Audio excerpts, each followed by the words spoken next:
All right, go ahead and call the meeting to order. We have established quorum here. Looks like we have quorum here, but I think there's Dr. Dunn is en route, should be here in a minute. And do we have anybody online, Gabby? Michelle. We have Vic Roddy and Michelle Wallace. Both online now? Great. Okay. All right, let's just do a sound check. Vic and Michelle, can y'all hear me? Yes, sir, we can. I can. Copy that. Great. Okay, thank you. If we lose you or something, text Liz or Gabby, and we'll do a technical check and get you back in. All right, with that being said, we have quorum. As a number of you know, there's visits going on, consultative or not consultative, well, I guess consultative, but certainly verification visits. Our trauma center just had one. I think Regina, you just had one as well. So that can be stressful, as you know, but I appreciate everybody's hard work and that's moving toward that. We did well, had one type 2 deficiency that we're going to fix on SBIRT, but that'll give us the resources we need by getting that in writing. So anyway, it's a good process and a lot of work. So I appreciate all the centers and all the folks that are involved to make those visits happen. The 2023 legislative session is over. It went down to the wire as far as the 2024 budget. You know, you may or may not know, we came up for a $700,000 cut in our budget that got caught up in a lot of other things that were going on at the Capitol at that time. But fortunately, through education and letting everyone know that we have a trust fund now, our legislators were very helpful in closed session, making those changes to where we got our $700,000 back and our full budget. So we're very appreciative for all the legislators that participated in that, as well as the folks in this room that provided emails and education as well. We have with that going on, though, we did pause and, you know, think about what our budget looks like and what our needs are. We have today's agenda will be pretty much not dominated, but the most important item will be the approval of the budget, which the commission members have. Things are getting tighter as we grow as a state, as more trauma centers come on, as we have more initiatives. We've done a lot of great things, and money is tight right now, especially for what we do. If you go back a few years, you'll remember that we had an initiative to generate $80 million, which was the car tag fee that came up for a constitutional amendment, a vote. And it was close. At that time, there was a lot going on with politics and things in government, and that vote was lost by about 120,000 votes out of about 2.5 million votes. I think was the final tally. So we were close, and we really haven't attacked that since that time. As far as additional funding, our main funding stream now is super speeder, with a little bit of additional funding from the fireworks excise tax. So I think the time is right now to really get our data together and go to the legislature for the next session. We need to be preparing now to really get the amount of funding that we need. We have a lot of data now to prove that. I think the number is somewhere around $80 million or so is what the total system needs. That's really old data. But we're going to sit down, and I'll be calling on some of you all to help us develop that plan as far as what the message is, what the ask is, and document how we can do that. We have data from NHTSA, the ACS Trauma System Consult, the Level 4 Pennsylvania Trauma Foundation Consult, the PRAC study that was presented here not too long ago, the Level 3 and Level 4 readiness costs, and we've already had Level 1 and Level 2 readiness costs. So we've never had so much data. You know, this is 10 years worth of data in the state to pull all this together to really make a good case for why we need the money. We just need to make sure that the message is concise and we can and show why we need that. And I think we can. So that's going to be happening in the near future as we try to start putting that together. And finally, the ACS System Consult is now posted on the website. You can read that if you haven't had the opportunity to do so.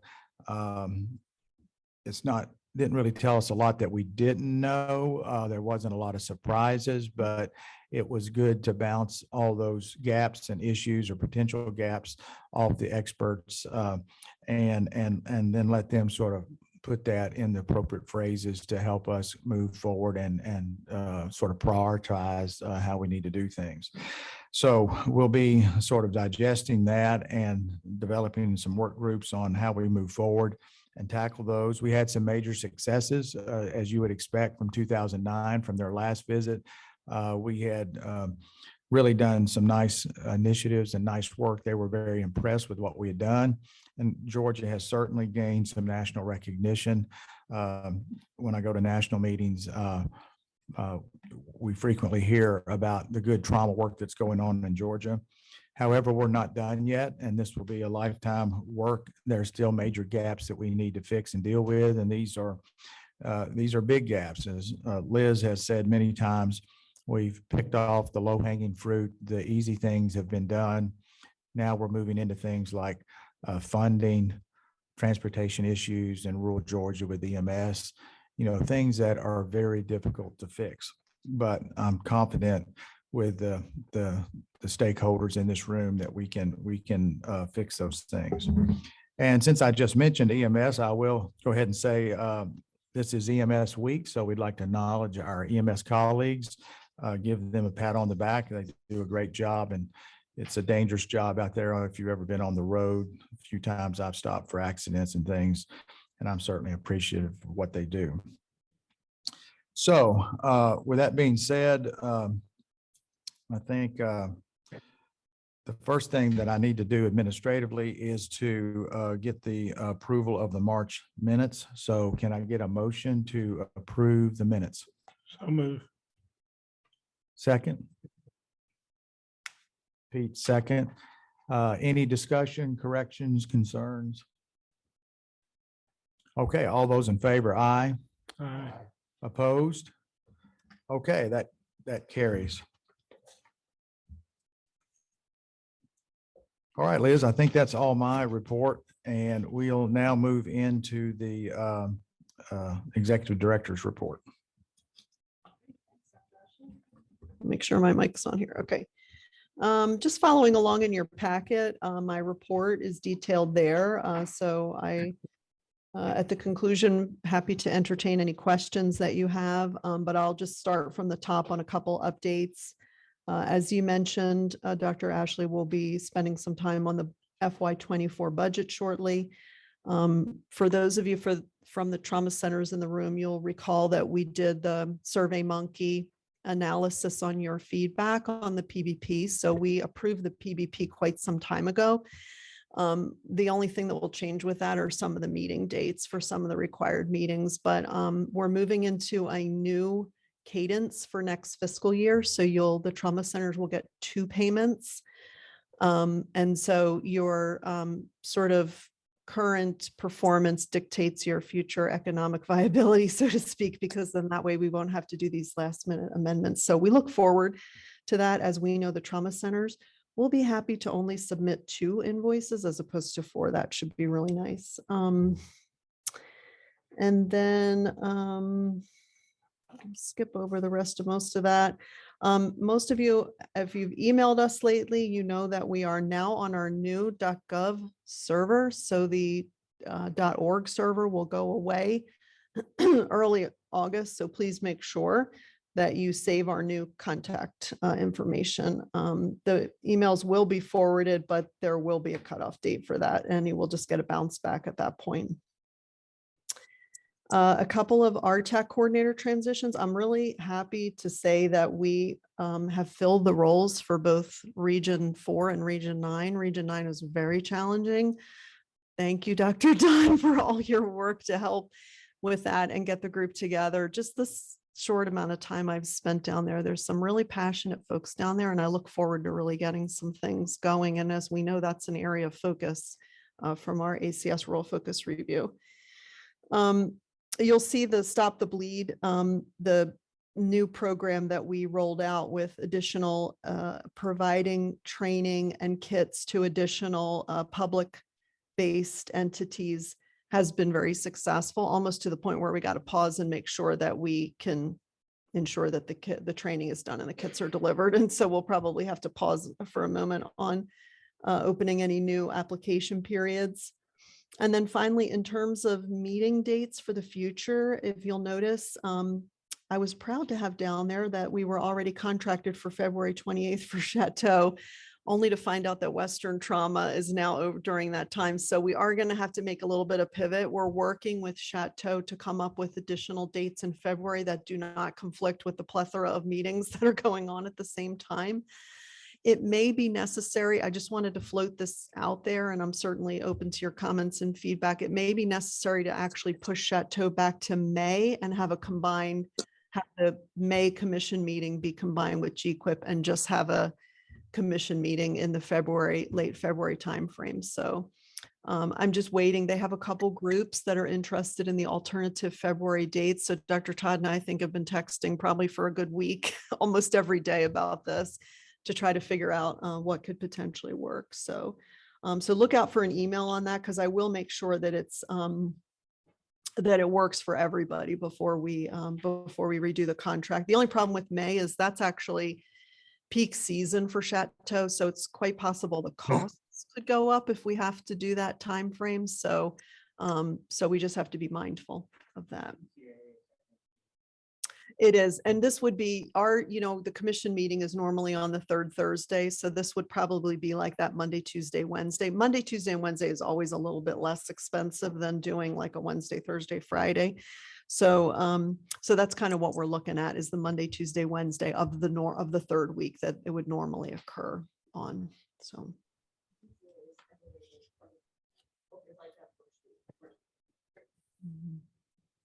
Yeah. And then moving on in your packet, I did include a couple of attachments. One is very proud to say that our own Senator Warnock sponsored the bill for the Improving Trauma Systems and Emergency Care Act. That was actually passed last federal legislative year, but now they're going forward with funding. In general, Ossoff and Warnock have been very supportive of a number of healthcare initiatives. So this is a great thing. I'm sure Senator Warnock is certainly aware of the closure in Atlanta, and that the need for trauma care is paramount. So I think this really reflects that. That's great. So TCAA has been a huge part of moving this forward, and we look forward to seeing if any funding can come out of that. And then I was going to include this in your packet last meeting, but I did want a minor clarification from Dan Walsh. Dan Walsh is our Attorney General representative, and unfortunately, we've had Dan, Dr. Ashley, you might remember, since the outset of the commission in 2007, but he's transitioning to another role now, so we'll be assigned to someone else in the AG office. But we had asked him a while ago, and this was really germane to the budget committee because it's the only commission committee that is really just commission members. So there's been sort of this legacy process that if we have a committee of commission members that is comprised of what would be a quorum of the commission, then it becomes a commission meeting and not a committee meeting. And that's actually not true. And the big, now we have it in writing, is that as long as the meeting is noticed as a committee meeting and such, it is actually a committee meeting. And then motions, just like we do from any other committee, would come forward as a committee motion, not a separate motion. So just because a decision is made at a committee that could potentially be 6 commission members, it is not a commission motion. It is a committee motion. So so we got that clarification. So I included that in there, and we'll keep this in our files along with all other AG advice letters. And then I included two nice articles that actually featured our Georgia trauma system. One was in partnership with ESO with the launching of our statewide repository. And Caitlin Ross from 11 Alive did a really nice feature, and she interviewed Ray Dean, Cheryl's sister. I don't know if Cheryl has made it here yet, but yeah, she's here. Ray Dean did an outstanding job. She participated in a federal lobby day, and her story is so compelling because she had an aortic dissection and she shouldn't have survived, and she did. She was in a motor vehicle crash, and it's just amazing. She got where she needed to be to Grady like immediately, and got to the operating room and had an amazing recovery. So featuring the survivor stories is always so compelling. And so then I got to talk to Caitlin about what we're doing from a data perspective. And so they did a nice feature. It was actually supposed to air live the night of the shooting in Atlanta. So how, it was great to, it's not great, but the fact that we get attention around things like that, people don't understand how this impacts them, sadly, until they see that it could happen to anybody really. So, so it ran the next night, and that was really nice. And then also GPB, Sophie Gratis, who I don't believe she's here, but she's come to a lot of our meetings, and she is very intrigued by our trauma system. She attended all of the ACS consult visit meetings, and she really has a focus on what's happening with the trauma system and the work that we're doing to try to fix some of the gaps that have been identified. So she did a nice story about that as well. And then finally, last but not least, and he did not bring the big prize with him today, but our fearless leader, Dr. Ashley, was honored at the meeting a couple weeks ago, the annual meeting of the Trauma Center Association of America, with the Award of Distinction for Trauma System Leadership. So the nomination is actually included there in your packet, and it was so nice. It was great to see that. So congratulations, Dr. Ashley, on your award.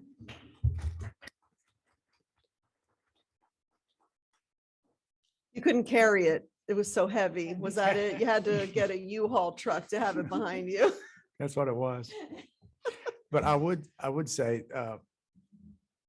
that when they announced the award, and the lady that was the chair that was doing the introduction and the presentation, I was beaming with pride when she said she was going through all these accomplishments from Georgia, and she said, I've heard a lot about, and this is a national meeting, and she's not from Georgia, and this was in New Mexico of all places, and she goes, I've heard a lot about Georgia. They're really doing good work there, and I was like, wow, the word is getting out, so it was.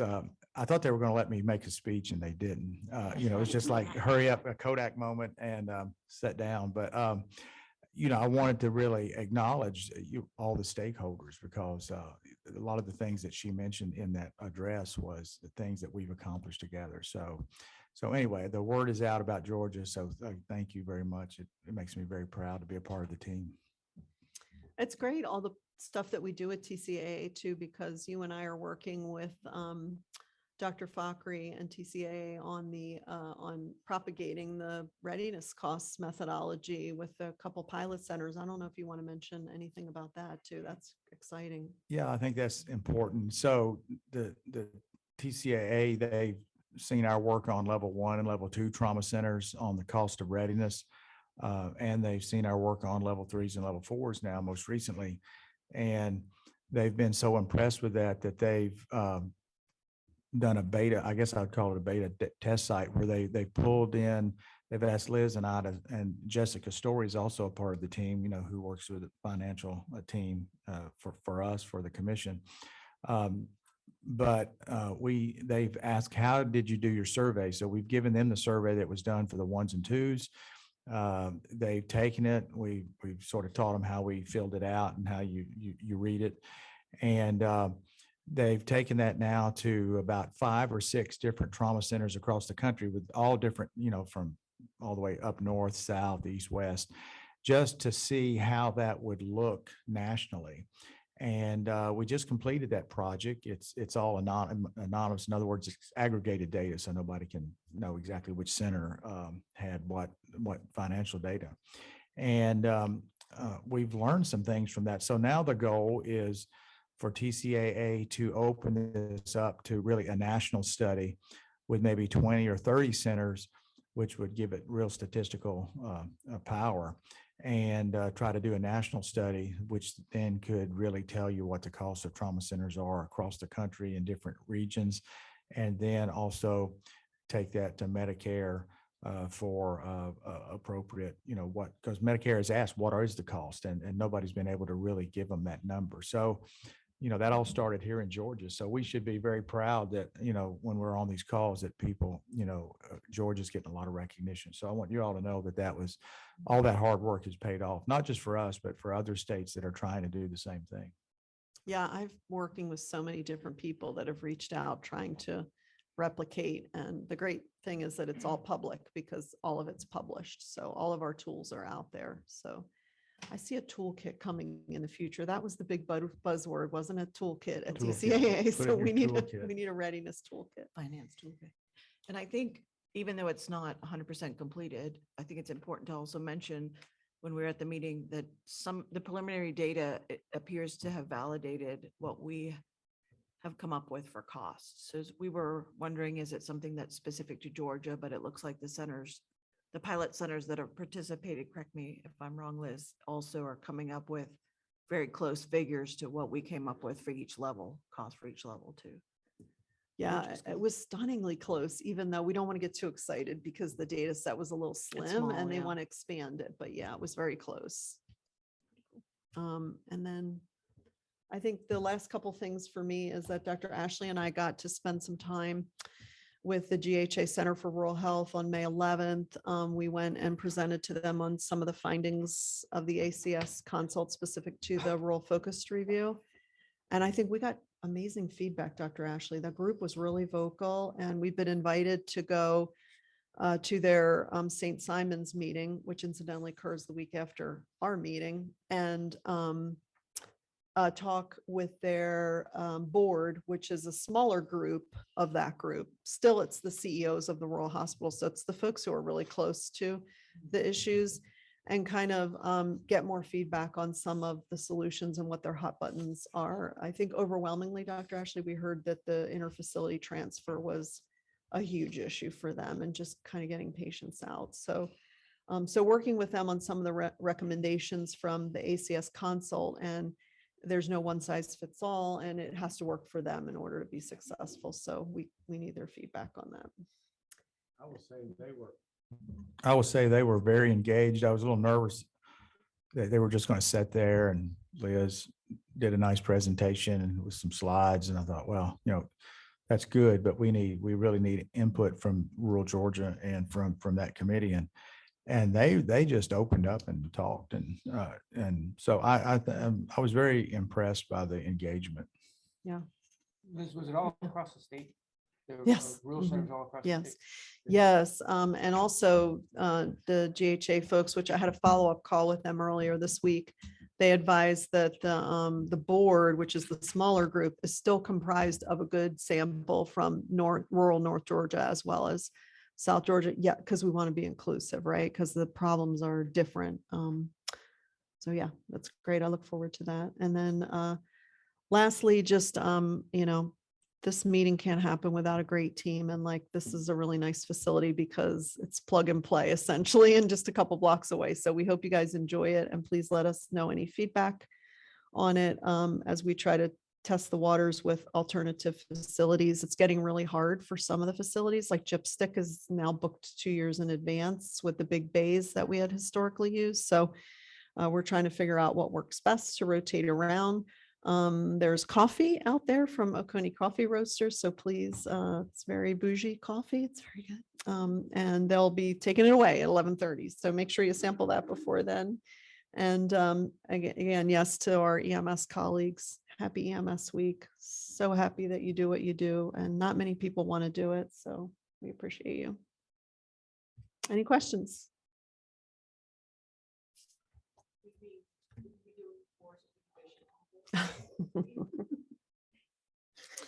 Tea and crimpets at the commission office after the meeting. Happy to. The 2 rooms. The 2. Take 30 seconds. Can show you the new table. It's not big, but it's nice. Really, you should go by there since we're here in Madison. Okay, we'll move into the Budget Committee report. Dr. Maderos. Thank you, Dr. Ashley. I feel like you guys have built this up so much. I have such pressure to go over it, but I do want to start by saying that the budget process has become more and more complicated instead of less complicated because we are developing priorities and initiatives and programs and projects that are being recognized and making an impact here at home with the patients that we serve, but also outside of Georgia, as Dr. Ashley mentioned in his address and also Liz mentioned in hers. So because of that, and the fact that we have had sort of a flat budget from the super speeder funds, we've had to make some really hard decisions. And I apologize to my fellow commission members, but your budget and our budget report was put on at your places this morning because we just finished it about 24 hours ago. Oh, is it in the packet too? It's in the electronic packet, yes. So those online, you can see it electronically, but those here, you have it in paper.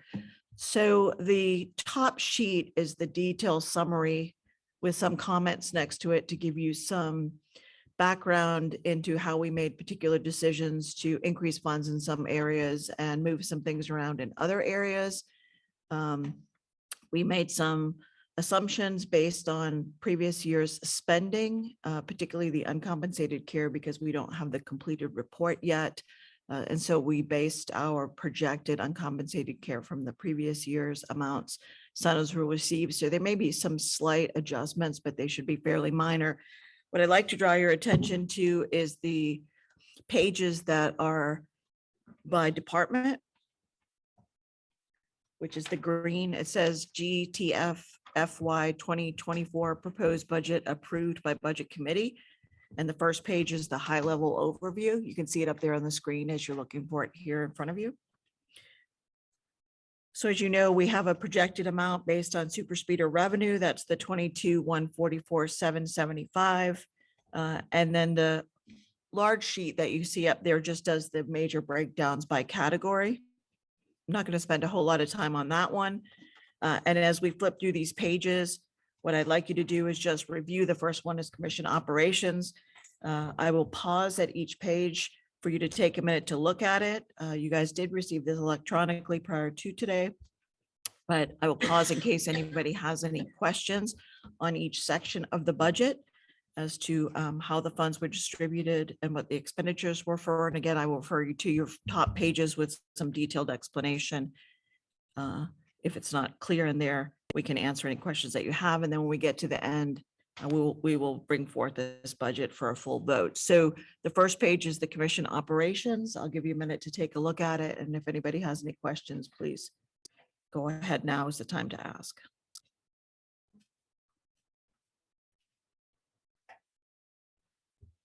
Regina, can I just make the comment that course.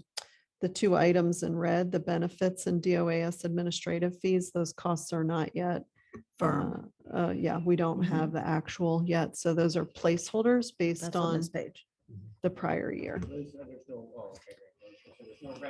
Yeah, it's on this, it's on your summary sheet. Those are the projections we made based on some assumptions from last year. I'm just curious why this body has to pay separately for software licenses. Can't that be shared throughout the state of Georgia?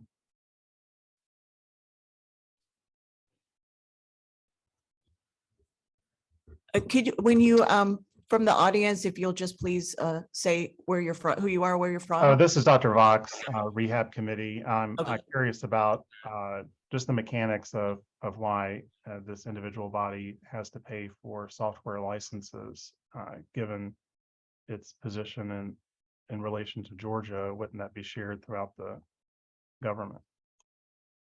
Hey, Dr. Vox, it's Liz. Thank you so much for that question. Yeah, there are enterprise components, but each agency still has to pay because most of it is user-based. So there's always user costs. And so that's why we keep everything. We basically just have user licenses for folks who are within our facility. But even for our .gov email, there'll be a cost associated with that. Each agency has something attributed to their operations cost center, but that's a great question. Okay, any other questions from the commission members on the operating section of the budget? Okay. Hearing none, we'll move on to system development. That covers a wide host of things. As you can see, most of our RTACs are supported in there, the Stop the Bleed initiative, MAG funding, which we have continued to support in partnership. And I know Dr. Harvey is on the call today. So if there's any questions about that, he can address those. The GQIP program, the Georgia Trauma Foundation, and so forth. So I will give you a minute to look through those. And then again, we will entertain any questions.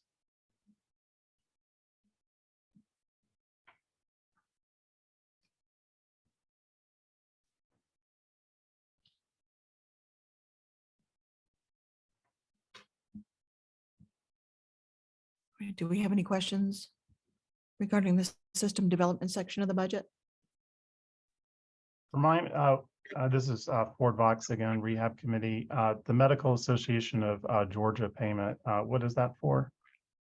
So since the beginning of the Trauma Commission, we had a request come forth. It's Medical Reserve Corps. That is a statewide asset.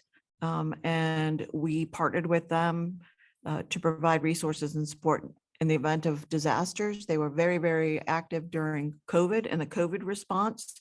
So that is our statewide response team. And we support them with funding. Dr. Harvey, do you briefly want to add some background?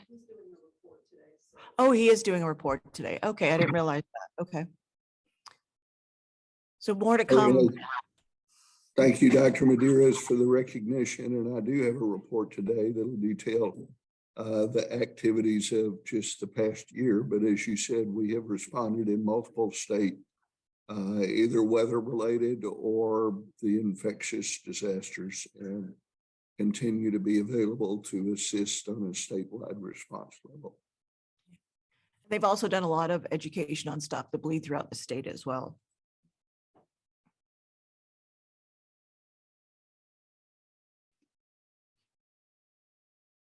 All right, we will move on then to EMS.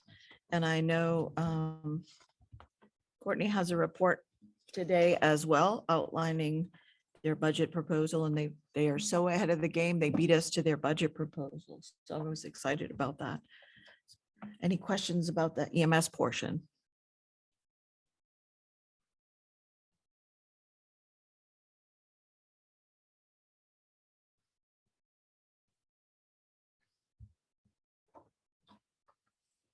All right, hearing none, we'll go on to the more complicated pages. This is the trauma center distribution. And this is something that, for those of you that have been on the commission for a while or have been attending the commission meetings, are familiar with this format. I will draw the commission members' attention to the last page. The last page is the summary page that goes over the distribution of funds for each center and how it's broken down with the total amounts in the last column. That's probably the best to reference. The other previous pages kind of break down each section for you.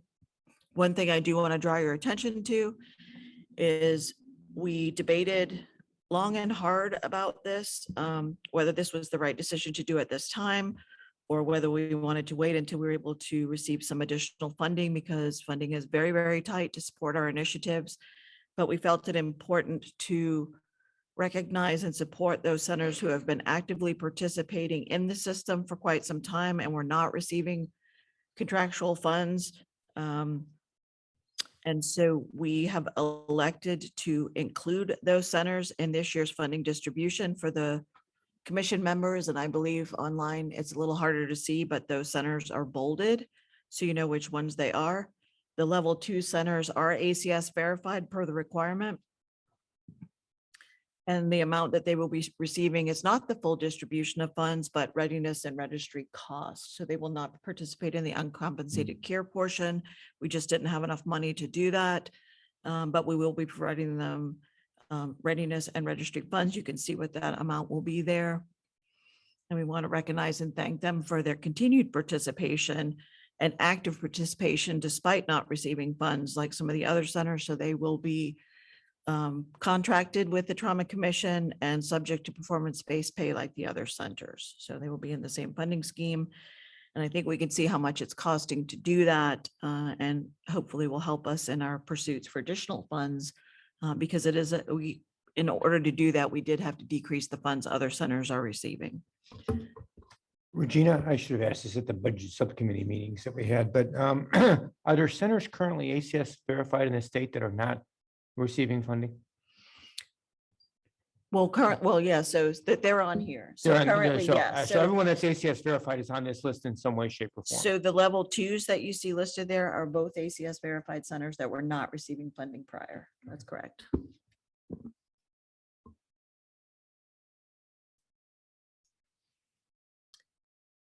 And I know that's a really busy sheet and we've made some changes.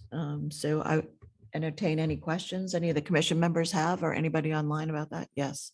Did you want Dr. to say something? Maderas, the uncompensated care, just wanted to mention that It's an assumption. if we do it for the new centers coming on board, because uncompensated care is essentially 3 years behind, they won't be eligible until they have been funded 3 years out, because they won't undergo the validation process, because the validation process is part of the process, so of the contracting piece. Yes. So essentially, if you come on like for both CHOG and Doctors Hospital, if this passes, you'll be eligible by 26 for uncompensated care, again, if we have the funding, but because then you will undergo the validation process. if that Yeah, and makes it would be sense. good to have them in that, so we'll know what the cost will be associated with that. And again, I will remind the commission members that the funds plugged in the uncompensated care column are based on accounting assumptions from previous years. We do not have the final number, so it will be slightly different, but not significantly different. And this just highlights, Regina, that I think we did a study way back when that showed that the funding that centers are currently getting pays for about 7 cents on the dollar for what they really need to run their shop. Yeah. Is that correct? Is that and that was before inflation? Right. Right. So, and now we're pulling money away from other centers to at least give some money to some centers. So that dollar, 7 cents is probably much less than what it is now. So I think additional funding is paramount as we move forward in the system. I would agree with that, what Jim said, and we discussed this a lot in the budget subcommittee. We reached our maximum ability to recruit centers. We've reached our maximum ability to maintain centers.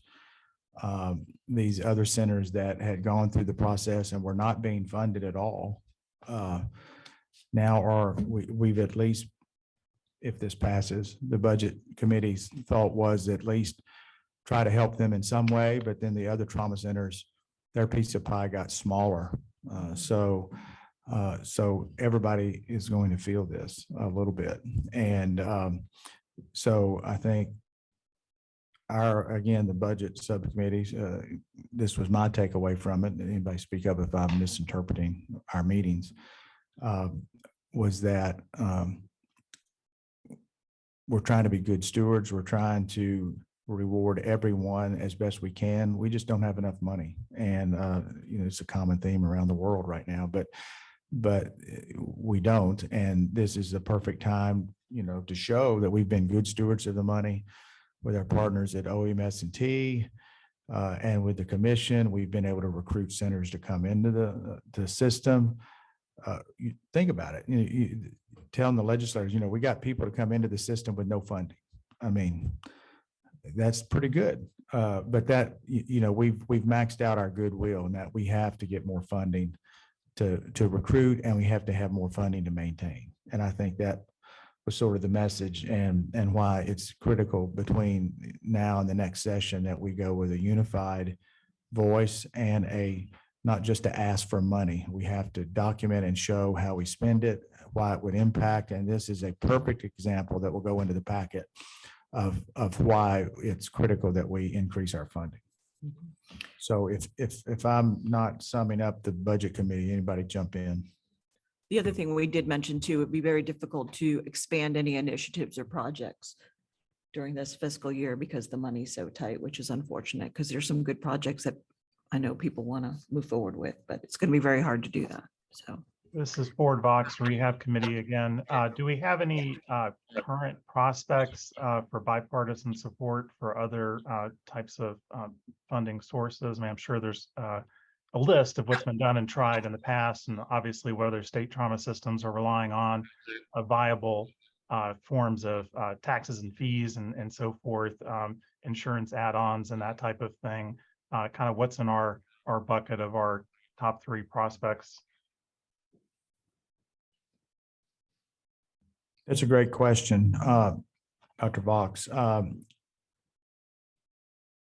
The way I approach that question at the Capitol is they're the experts on coming up with the revenue. We're the experts on how to distribute and how to be content experts on what the gaps and the needs are. That's a bit of a dodge on my part. But with that being said, there are various things. A car tag is, you want to call it a fee, $5, $10 with certain carve outs with certain companies or certain nonprofits or whatever. There's a whole list of things that would have to go into that kind of packet. There's all of those things that you just mentioned could be on the table. However, I will say that with Super Speeder and with which has been pretty consistent and has been really the foundation, the only thing that we've had has been strong, generating about $23 million every year. That's a great foundation. And with the fireworks tax, which comes in, we don't get all that, we get a part of that. I think that's about, don't hold me to it, but about $1 million or so, give or take, in there. We need about, again, don't quote me on this, but we need probably another 60 million or so. And I really think, there's enough in the general fund to make that happen without coming up with some big new fee or whatever. But anyway, I would be happy to work with the legislators, and the commission would need to work with them on how they want to do that. So that's a long-winded answer to your question. I'm not sure I answered it, but all those things are possibilities. And I also think that a line item in the budget with the money coming out of the general fund is certainly possible. I think there's enough funds for that now. But I'm giving you totally my opinion. That's unofficial with, not speaking for the commission.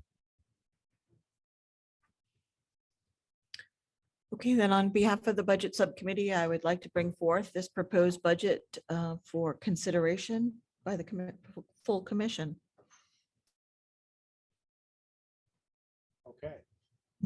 Okay, so coming from a committee, it doesn't need a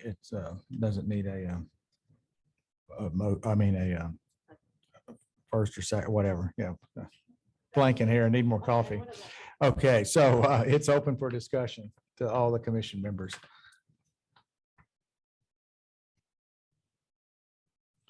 Wow, I'm not going to get to use my gavel. Okay. All right, I'll call to vote. All those in favor? Aye. Aye. Opposed? Okay, thank you, Dr. Maderos. Thank you. For all that hard work. That was. Oh, Michelle, yeah. Do we have I couldn't hear, Michelle and Vic? Do I we had have- no objections. Okay. Vic, are you there? Yes, sir. Same here. No objections. Okay, want to make sure we capture your vote. All right, it's unanimous then. Anything else? Madam Chair? No. Okay. Dr. Ashley, thank you. Thank you, commission members. Appreciate your support. All right, we'll move into the EMS subcommittee. Courtney. So you have it in your packet, I think on page 36, 36 and 37. Two things that I would point out that may not have been in here. There's two new items that we put in our budget. One is that we haven't funded in the past. Metro Atlanta EMS chiefs do a conference every year, and we put $10,000 into our budget to allow them to videotape those conferences and put those on the train system that the state of Georgia has. So we think that will get education out in a very timely way and pretty cheap for the number of people we think will be involved with that. We also agreed, although with a little coercion from our chair of the budget committee, that we would move Dr. Bulger's funding into the EMS bucket, because probably that's where it needs to be. Dr. Eileen Bulger is a trauma surgeon in Washington State and has great credentials in EMS. And she's done a lot of research with EMS, and we're looking for several different projects involving that. So we intended to get her to help us do that. Those are the only two new items that we had within our budget. And we continue to work and look at the issue of rural transportation and transportation in general for that matter. But it is a very difficult situation in a lot of areas of the state where local 911 services are getting out of the inter-hospital transportation business. So if you have a patient in a rural facility that it needs to be at a trauma center and you can't get transportation, well, that becomes a bit of a problem. And it is a problem across the state. So, and I mentioned in the last two meetings, we've been having some phone conversations with Nita Hamlin, State Office of Rural Health, that we now are working. I think the 20th, I think, is what we're going to do of next month. We're going to go down there and meet with Nita. And we're interested in trying to identify in the next day or two some other stakeholders who might be valuable in that conversation. So if you think you're one of those stakeholders, please let me know and we'll give you the information about the meeting. I hope to get two things out of that meeting. One is I hope to get a little bit of a better handle on how big of a problem it is and whether it's regional, i.e. 2 or 3 counties together, or whether it's just across the board. And the other piece of the puzzle, we continue, and I won't talk too much about the March pause because I think Dr.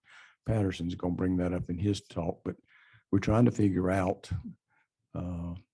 what equipment supplies do the rural facilities have to take care of patients while they're waiting on transportation, because we at least perceive that some of the rural centers don't have the appropriate equipment to take care of patients, and we're hoping to get a better handle on that. And I'll answer any questions. Courtney, I seem to get a lot of epiphanies when I'm on this meeting, whether I've been on the phone call with you multiple times and this question never came to mind. Education grants are a huge part of the EMS budget. Yes, sir. And I think we're all in favor of education. My question is, I was on trauma for the last 2 weeks, and I don't think I saw the same EMS person transporting a patient to my facility ever. And I'm just curious as to what the turnover rate in EMS is, because that directly relates to the education that we're providing. So do you have a handle on that in general across the state? I will tell you, I'm also on the State EMS Advisory Council, and that's something we've been working on is trying to look at workforce. I tripped over something yesterday. The Bureau of Labor Statistics publishes statistics on different occupations. And I was looking at the EMS and paramedic for 2021 and 2022 is the latest data that they came out. And every May they do a snapshot. Now I don't know when that comes out, but the snapshot happens at the May. So if I'm doing my math right, from 2021 to 2022, the number of working paramedics in the state of Georgia dropped by 16%. That's pretty significant. But so we have two issues. One, we have a staff issue where you turn over people, But now the training becomes even more critical because if you're losing people who have been there several years, who now have the experience that you want, and now they're leaving and going some other job, then that's a problem. Yeah, that 16% is just is a decreasing workforce, not your turnover. So Yes. we don't really even have a handle on what the turnover is, right? Yeah. If there's no questions on my report, there's two other things that I would, and one other thing that I would bring up, and I tripped over this yesterday. I trip a lot. So there is a bill that's coming out of, I had my balance checked the other day. I'm good. I passed. There's a Senate bill that's coming out of the Senator Collins and Senator Cortez Masto. Cortez Masto is from Nevada. Collins is from Maine. And the name of it is Protecting Access to Ground Ambulance Services. And essentially what they're looking at is the availability of ambulance services. And what I intend to do, unless somebody tells me not to, is write them a letter and say, the availability of ground ambulance services is huge. They need to be there. But I still go back to the point that ambulance services were invented in the modern age in 1966 from that death in a ditch. It was trauma generated, that people were dying pre-hospital without adequate care. So the federal government, 1973, passed EMS, and they put a bunch of money into it. A lot of changes were made, but it was still based on picking up a patient, taking them to their hospital. And if you go back and read the paper, a lot of things that they suggested we do still haven't been done, but it has changed. You know, it's not take them to a rural hospital, it's taking them to the correct hospital at the correct amount of time. And the funding stream is still based on picking them up and taking them to a rural hospital. And we got to change the mindset of the EMS people to make sure they're taking them to the appropriate hospital. But we got to figure out a way to fund that too. And I think this bill might be, in this bill and the one that Senator Warnock has co-sponsored that got passed, that might be a good bit of synergy there. So I'm going to write those two folks and Senator Warnock and Senator Ossoff and ask them to support the legislation. So just a little tidbit there.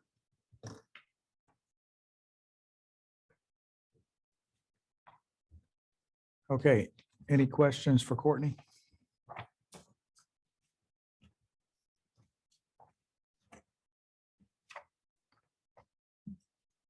Okay, thanks, Courtney. We'll move into the level 3 and level 4 Trauma Center and Rural Trauma Center Committee. Dr. Patterson and Dr. Register. Hey, good morning, everyone. It's Alicia Register here. Y'all able to hear me fine?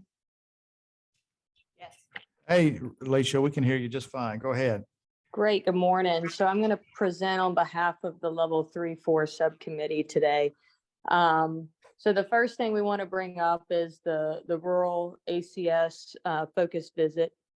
And, you know, we were all there. We really appreciate their time and coming, and appreciate, you know, the GTC for getting that to happen. I think this is a really good step forward. You know, as anything, you start looking for opportunities for improvement, and you're going to find them.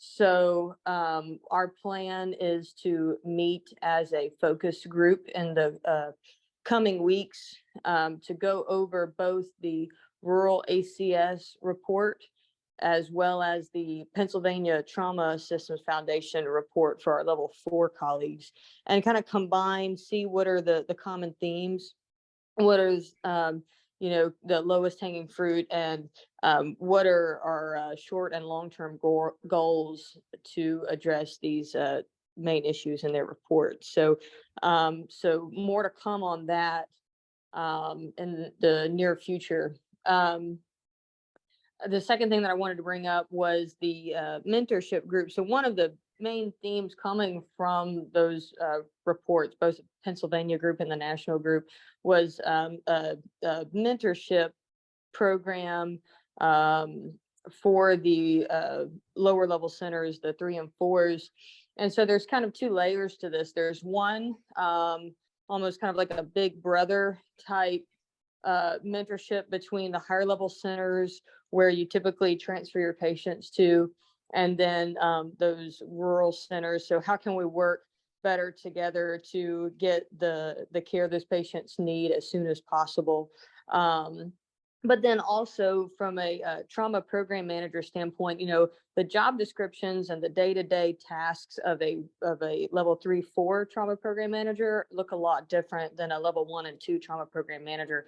So we felt that it was also important to have a subgroup within that mentorship program for the 3s and 4s to kind of collaborate together and kind of discuss, be able to share information. So we're not all working in silos, but we're all working together as groups. So specifically in regards to PI plans and PI resources and outcomes modules, and especially as far as educational resources as well, as Courtney just spoke about, kind of EMS shortages then lead to you're managing these patients for a longer period of time in your rural ERs. So, okay, while they're here in our facility, what can we be doing during those golden hour 1, 2, 3, however long it takes to get them out? What can we be doing to mimic what they would be getting at the 1 and 2 facility? So, so I think this is a really promising direction that we're going in with this mentorship group. And I think there's going to be a lot to come from this group.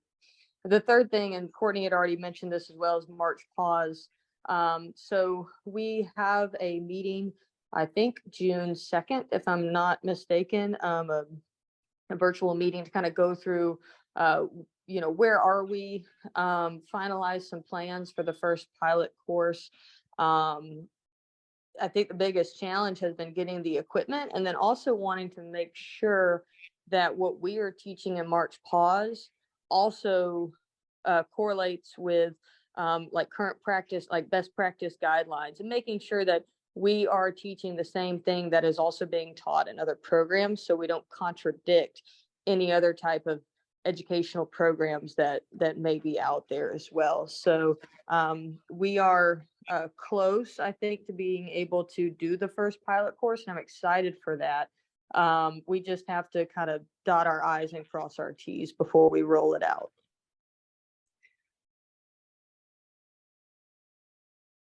Does anybody have any questions or comments in regards to the level 3-4 subcommittee work?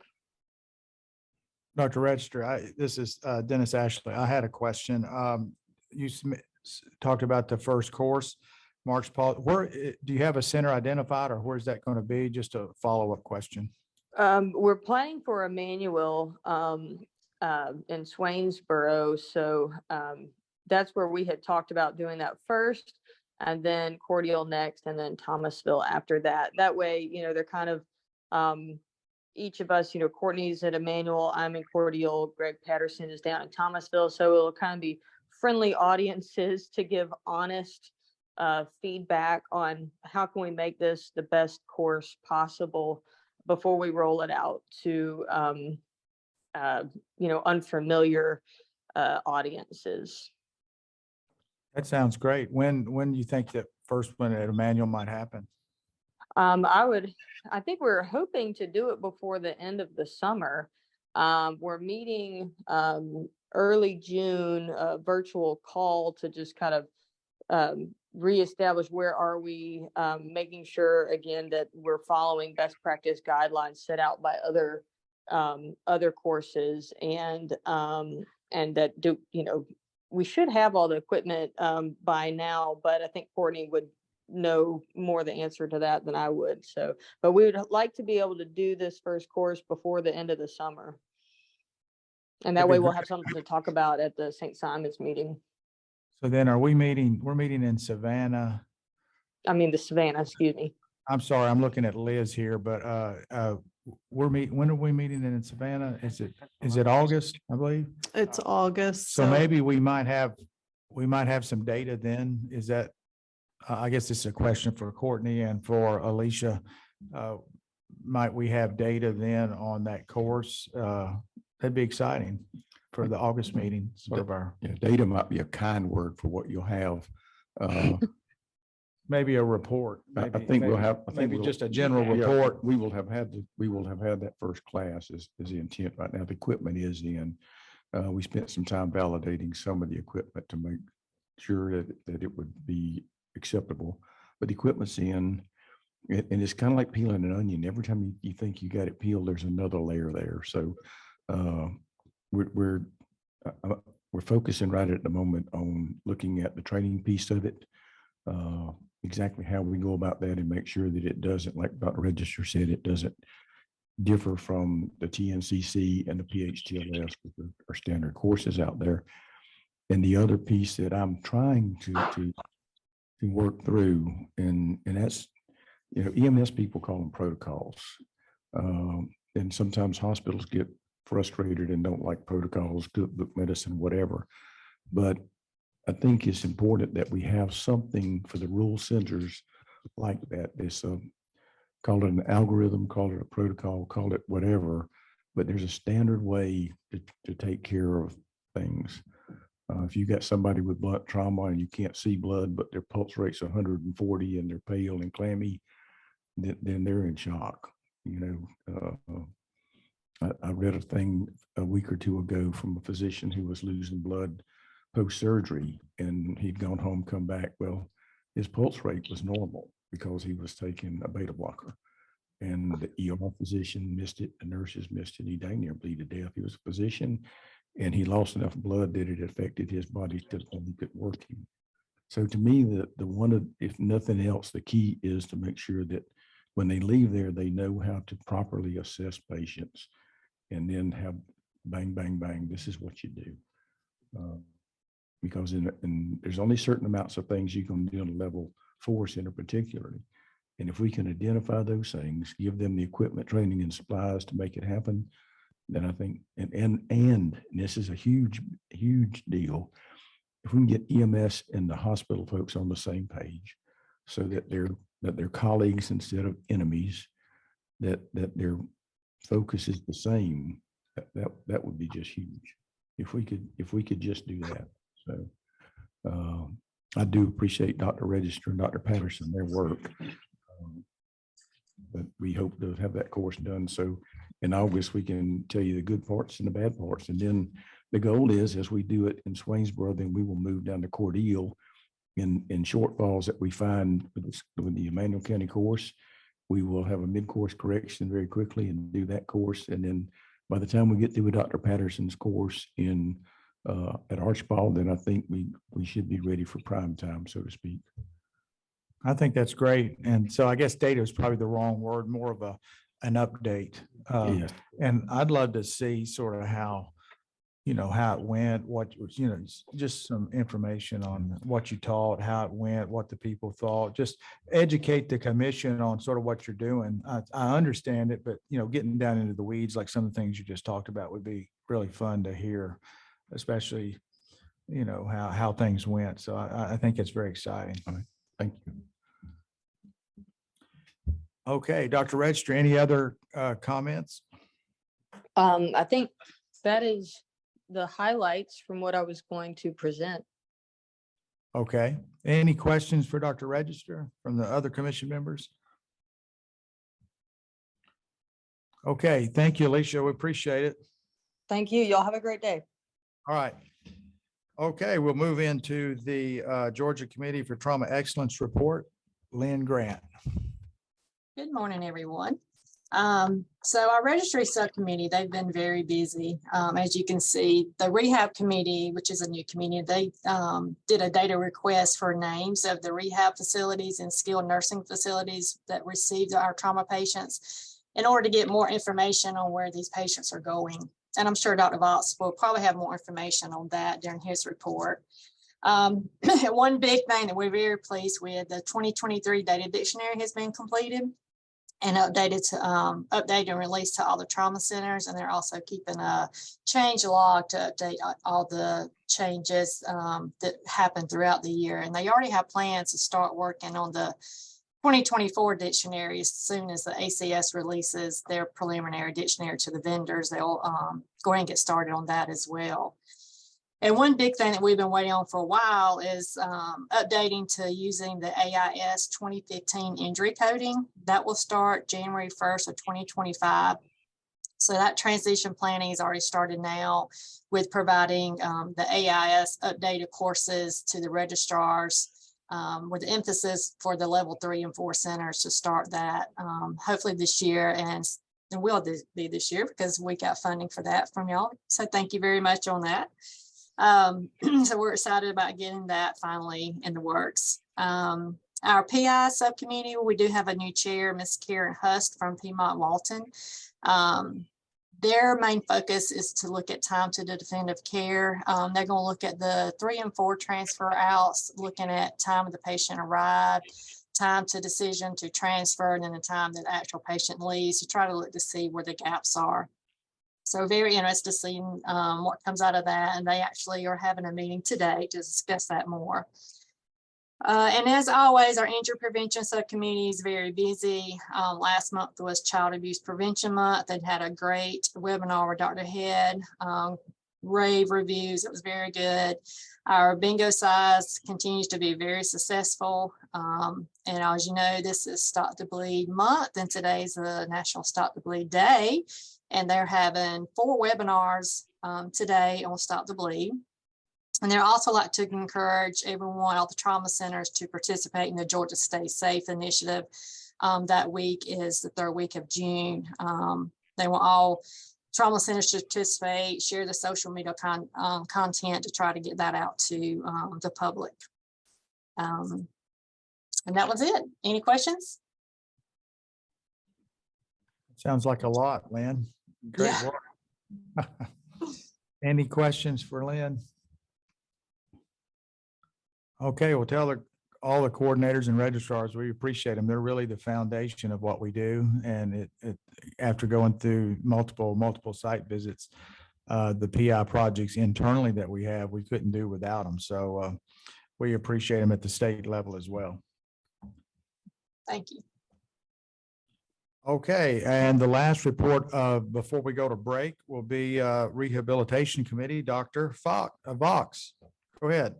All right, folks. Hey, so the new rehab committee had its just its second meeting. We continue to welcome new members as well. Had a little bit of a hiccup with onboarding Northeast Georgia, but they're joining us as well. It's a faulty link to them, but they'll be at our next meeting. Phoebe Putney, which is going to be hoping to join the trauma system, I gather, in 25. Asked to attend future meetings as well. There were other queries to attend, like from the Georgia Hospital Association and so forth. So there seems to be a strong interest in the committee and its activities, which is good. Our committee has now spawned its first subcommittee. Susanna Kidwell, who is the Director of Rehabilitation Services at SHOA, will take the helm of the data analysis subcommittee. The ACS report contained really 7 different directives for us, so quite a lot of work to do there in terms of rehabilitation integration into the trauma system, and so we're kind of breaking those down and organizing that. There's been some talk about the low-hanging fruit versus the higher-hanging fruit and so forth. At least for the rehab committee, since we're new, we still have some lower-hanging fruit to go after. So that's good. We should be able to get some wins in short order here before too long. Now, in terms of that initial data request, we found certainly some data gaps there that we're already starting to make in terms of exactly where folks are going, the actual names of the facilities. We're going to ask people to start kind of typing that in so we can analyze that. On our initial review of the data available, there are some questionable discharges about utilization of rehabilitation services in the state. Fair number of folks who were quite seriously injured would be expected to have some significant disabilities, going to lower levels of care, skilled nursing based rehabilitation and so forth, rather than acute rehab. Issues of folks apparently going home without services and so forth. So we may do some more digging into that. Certainly for some of our initial analyses, we do want to see how patients are treated differently according to payer source. Suspect we will see some trends there. Of course, that's well known in the rehab industry to begin with, but demonstrating the amount of the gap in Georgia will be important. Looking at folks who are unfunded versus Medicaid and their access, their discharge locations, which will most likely appear to be different despite sharing similar cohorts of injuries and so forth as the insured population. And then looking at just differences in discharge patterns and trends for post-acute rehab services and the basis of which trauma center and what's available in their region and so forth, looking at disparities of rehabilitation resources throughout the state and so forth. So a lot to be done in that regard. And like I said, there are some big asks here in terms of some of the bigger tasks may involve, policy changes and so forth, but we'll see what we can do to move towards that. The challenge of improving rehabilitation transition. We discussed a variety of different approaches to that we'll have to start investigating, some of which may require state action at different levels, and some things like on the lower hanging fruit we can adopt from already established guidelines in the rehabilitation industry, the appropriate levels of services and so forth, and start to put that into action in terms of kind of recommendations from the Trauma Commission for the individual trauma hospitals about referring to the highest level of care available, particularly with regards to specialty populations like pediatric spinal cord traumatic brain injury and so forth. We expect probably to be able to make progress in relatively short order with integrating willing rehabilitation facilities to contributing to the trauma system registry and database and so forth. And I'll be meeting with the quality folks here at my facility, Shepherd Center, and asked other members of the committee to do the same. We may have a separate breakout meeting with regards to different quality directors in rehab and looking at some of the metrics that would be most appropriate to contribute to a state database on rehabilitation resources and so forth. And so, many projects on the list, welcoming new people aboard, expect activity from our new data analysis subcommittee. And so there's some things that are longer term, and certainly dealing with these discharge lags from trauma hospitals. On that, the initial bite at the apple, I think, will just be a survey that we're starting to work on. That will be sent out to all the state's trauma hospitals, asking them kind of to rank their challenges in discharging folks with rehabilitation needs following trauma care, what their impression of the level of services are available in their area, certainly asking them for input generally, and then start to kind of break that down to see where we can perhaps make recommendations for improvement in the system generally. So that's an overview of our initial activity on this kind of meat of the matter committee meeting, and we'll be meeting next in August, but have several things on our to-do list before then. Dr. Vox, Dennis Ashley, I just wanted to commend you on a great report. And, it's great to have rehab as part of our report outs now, the Rehabilitation Committee. This is something long overdue. And I love the way that you've tied your report to the ACS recommendations. You're really taking that as a playbook and breaking it out. And so it's very impressive. I think the Medicaid issue is a real issue that we struggle with as a trauma center, where I have patients before they can go to rehab or other facilities. They have to wait 90 days to get a Medicaid number, and they literally just sit there and use our resources, which we can't take other patients because we can't move them through the system. So that's certainly something that needs to be addressed, and data will help us address that. And then finally, I noticed in one area of your report here, it talked about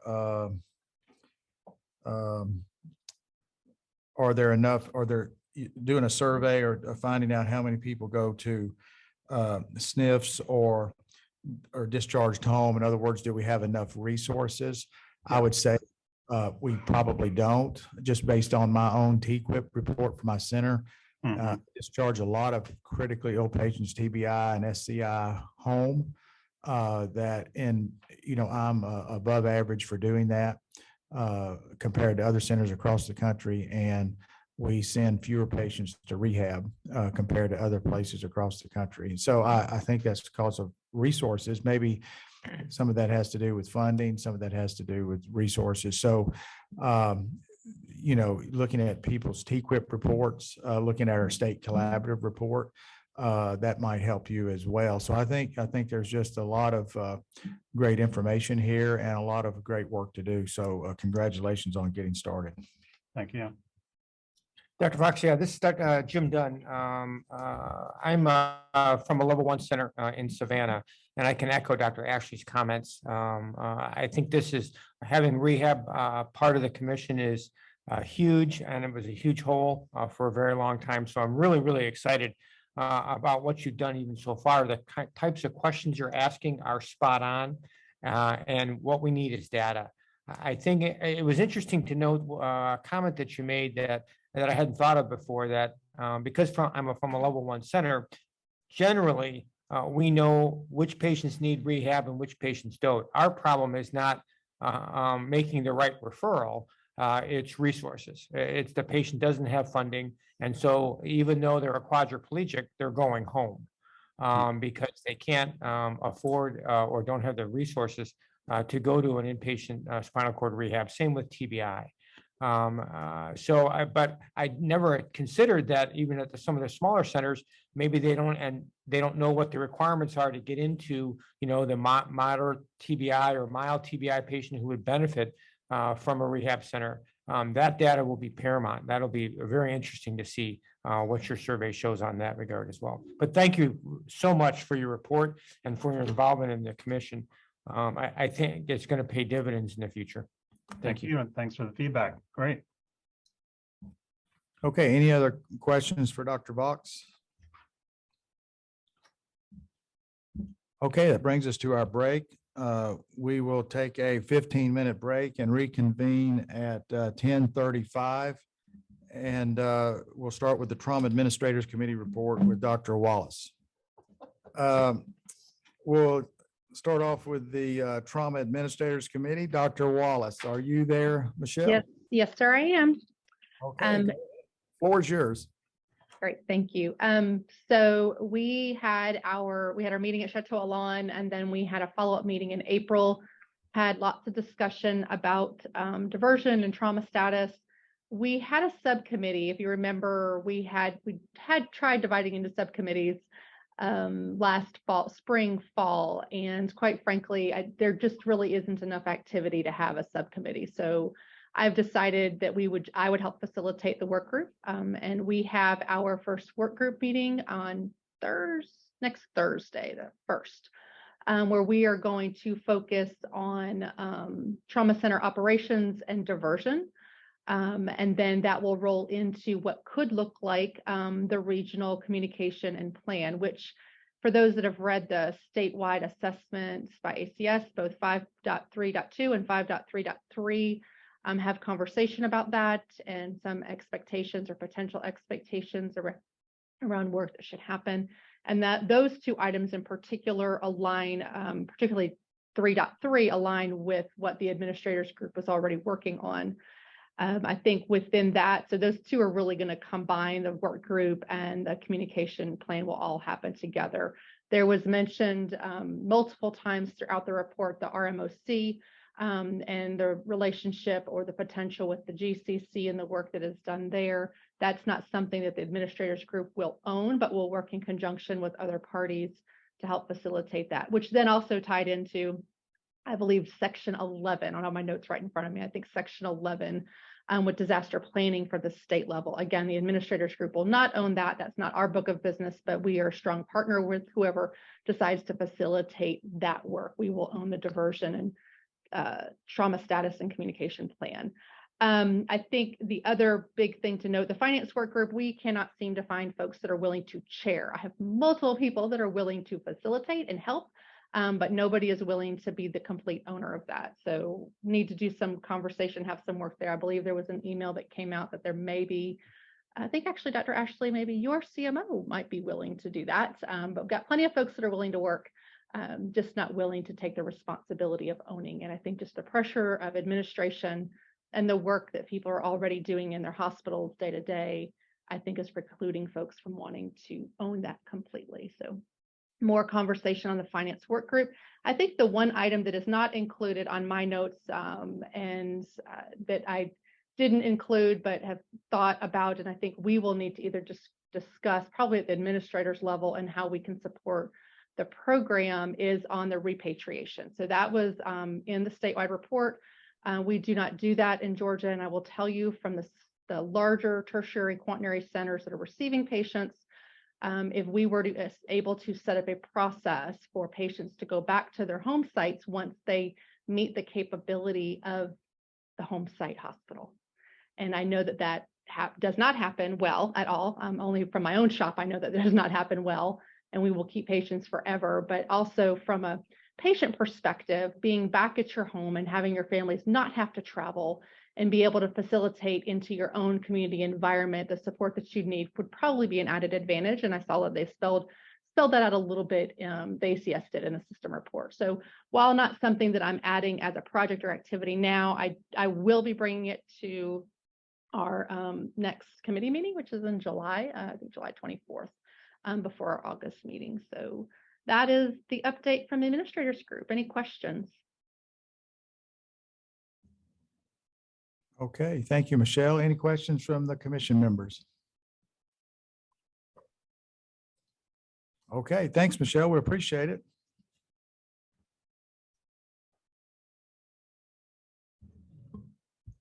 Okay, we'll move into the Trauma System Performance Committee. Dr. Dunn. Thank you, Dr. Ashley. We had another productive meeting recently with the Performance Committee, and we were really dealing with three specific issues. And they all center around the ditch to door time. That was really what our call was from Dr. Ashley, to try to get some granularity to that. How long does it take from the patient to get from the ditch to a level 1 or level 2 trauma center? And that has proven to be the greatest mystery of all mankind, because there are so many linkages that need to happen with both EMS and multiple different hospitals. And the patient tends to have different names and different IDs when they go from place to place. So it's difficult to link all those data.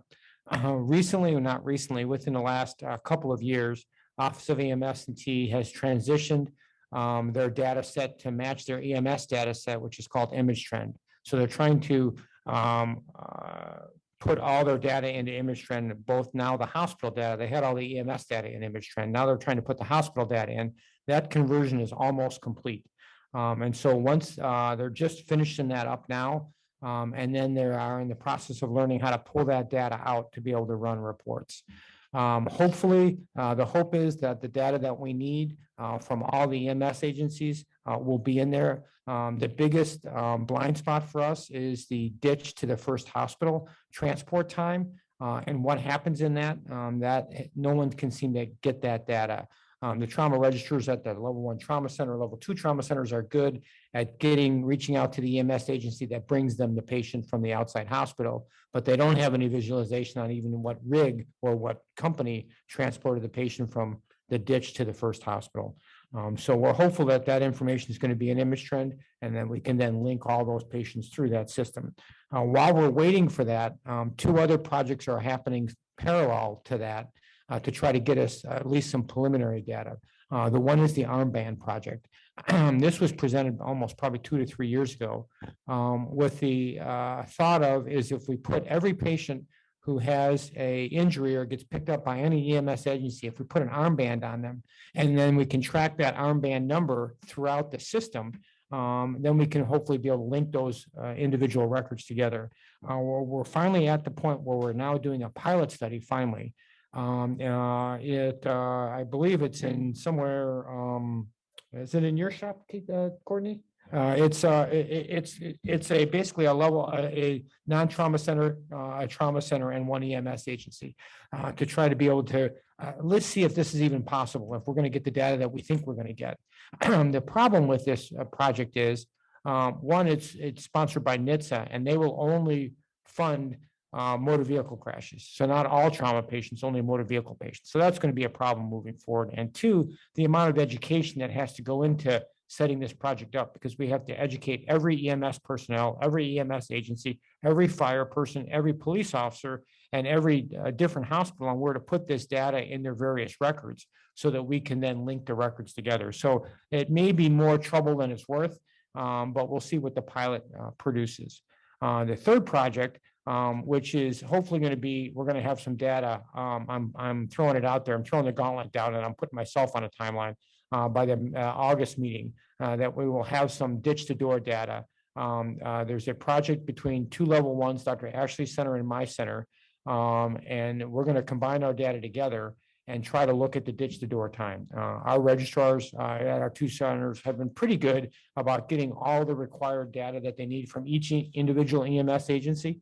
And so we think we have all the data points that we need to be able to come up with that time. We'll see what the data shows. We've got all the data already pulled. We're just waiting for the final IRB approval from my shop. And then we'll be able to combine the data and then analyze it. And so that shouldn't take too long. So hopefully we'll have some preliminary data. We certainly won't have a manuscript or an abstract written up, but at least we'll have some preliminary numbers to share with the commission by August. So we're hopefully getting to the point now where we're going to start sharing some data and then we can make some decisions moving forward. That's all I have. I'd be happy to answer any questions anybody has. Okay, great work, Jim. That committee's starting to get a foothold and get some things going. So thanks for hanging in there. So are we, for the trauma medical directors, is that going to happen? Is Dr. Vassy, is that on hold right now? Okay, all right. We'll drop back and punt on that one. All right, moving into the trauma system partner reports, Georgia Trauma Foundation. Cheryl.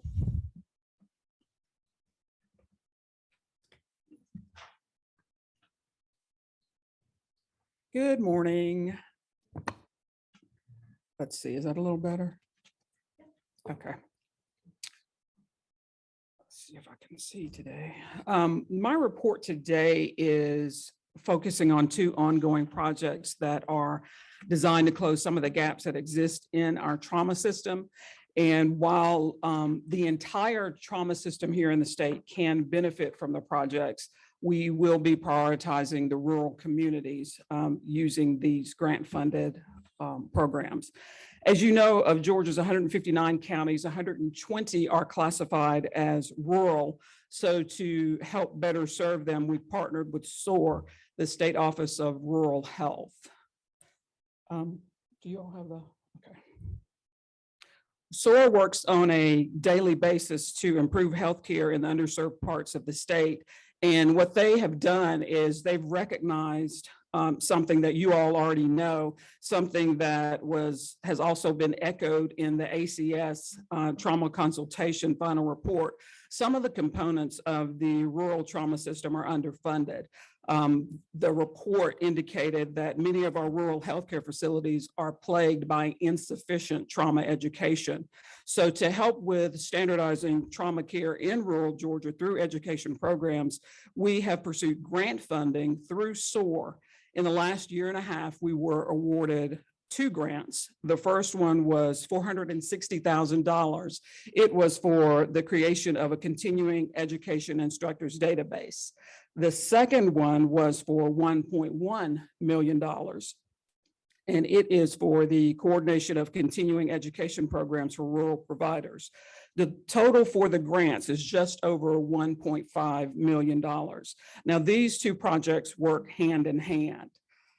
First, we're going to look at the database. Now, you'll recall the database is an online repository for faculty, and the faculty is from 8 state and nationally approved education programs or continuing education programs.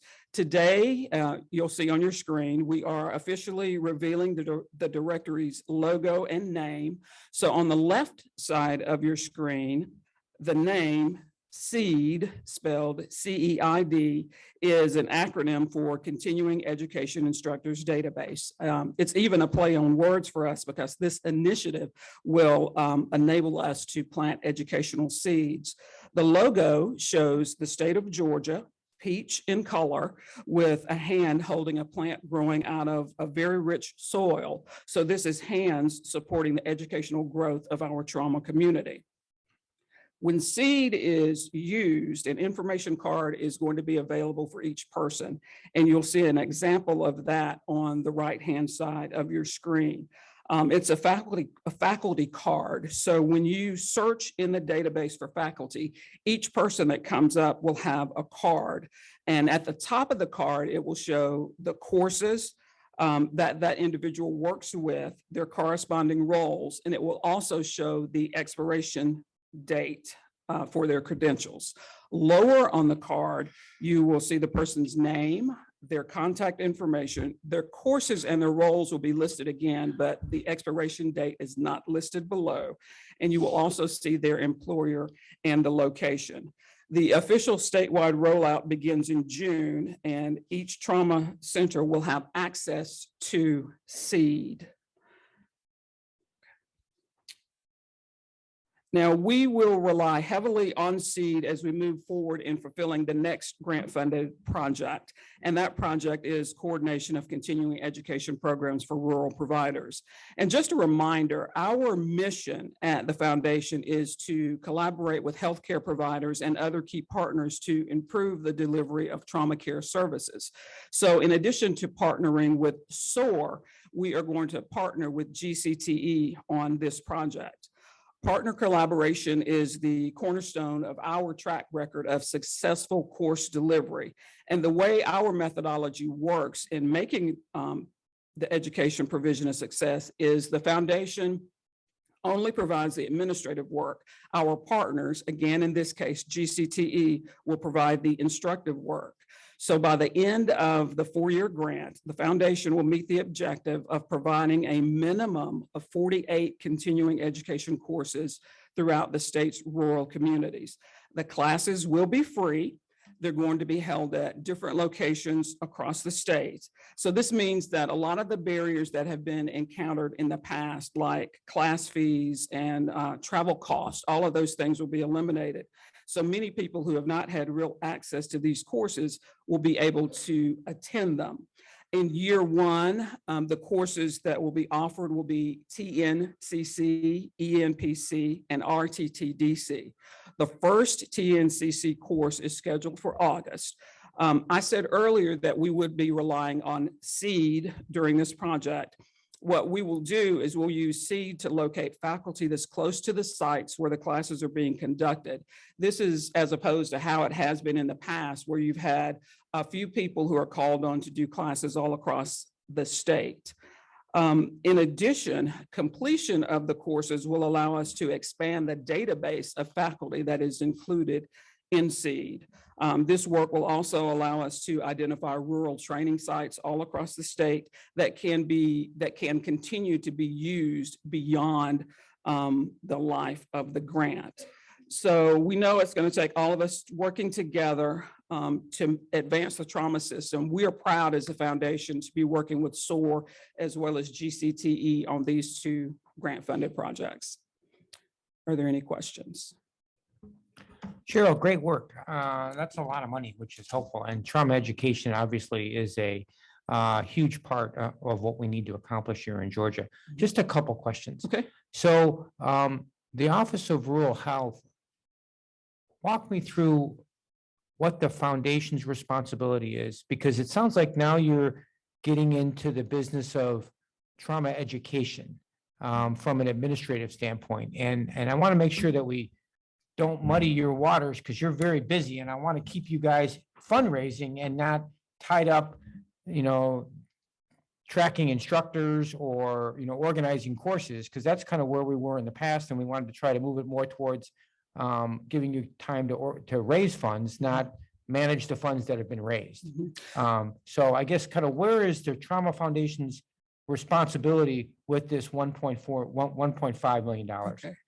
Good question. Let me begin by saying that we will still be in the business, so to speak, of fundraising. One of the ways that you bring in funds to support the system is through grants.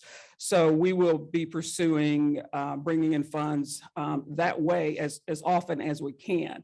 When I say the administrative work, right now, I'll serve as the project manager for these two particular grant funded programs. However, we'll bring in other people to do the work. Their salaries are accounted for through the grant funding. For example, the continuing education program for rural providers. I'm the one at the foundation who serves as the project manager, but I'm bringing in coordinators who the GCTE folks we are working with, they will report to the coordinators, and then the coordinator will report to me. So yes, there will be some of my time that is spent doing administrative work, but not the bulk of the time. We're just kind of the overseers of the grant. I have to make sure that the deliverables are met. So that's a little different than what we've done in the past. Is there a reason why the Office of Rural Health isn't the project manager for the grant? They provide the grant funding. That's who we had to apply to for the okay. grant funding. Now, I will say that I've been working closely with Nita Ham at SOAR, and she has I'm sorry, indicated. what is SOAR again? I'm sorry. State Office of Rural Health. Okay. She has indicated that until we bring an additional person on, that she is willing to assist to make this a success. So I'm going to be very careful about us getting bogged down in a lot of administrative work. That will never be the case if I can help it, because we do know that there are lots of other things in which we can engage to certainly bring in funds for the system. And who's developing the database? The database is already developed. It is online. I worked on that last year with a group called Acombina. So I brought in a person or two people actually for that project who gathered the information and put it into a spreadsheet for it to be entered into the database or pulled into the database. And how is that database going to be continually updated? Because that's the key, right? It is the key. And that's one of the things that that we like about it, because as I referenced on the information card, you'll be able to see at the top when people's credentials or their certification or classification, however you classify it for the courses, whenever that expires, you'll be able to see that at the top of the card. So it is very important that we make sure that this stays current.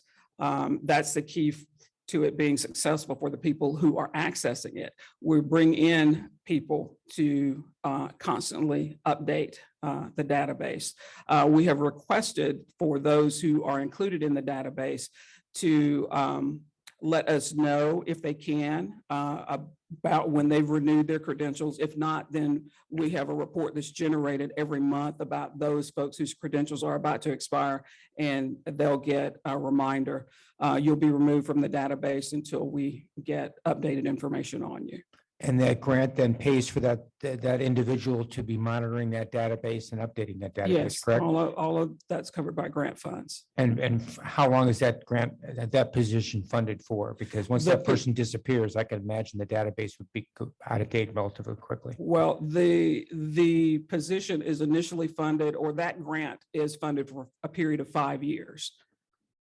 So we won't be waiting until the grant expires to look for additional funding. Right. We will pursue funding well in advance of the expiration. Yeah, the database is key, Yes. and that's a great work to get that up and running. Mhm. I just want to make sure that now that we've spent the money to develop the database and populate it, we just need to make sure we keep it going, because databases like this tend to become old and obsolete Right. very quickly with people moving Right. in and out of Georgia.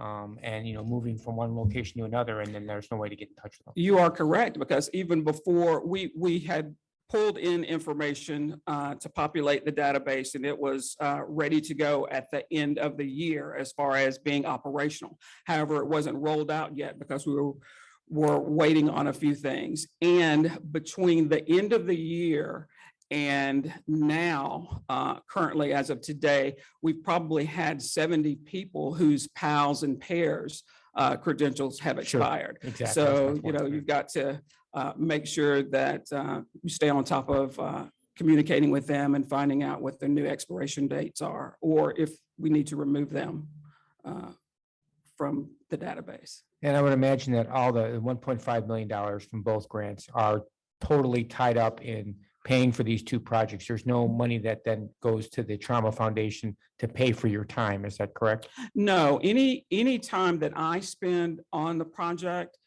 is paid for through the grant. Yes.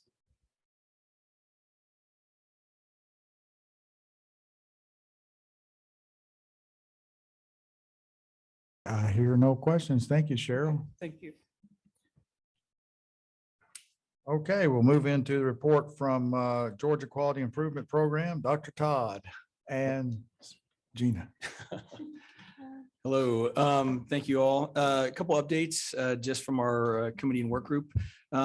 We had the 3 different work groups in the past. I think everybody knows we kind of sunsetted 2 of those work groups. The TBI work group's going to kind of conclude out this summer at the summer's meeting.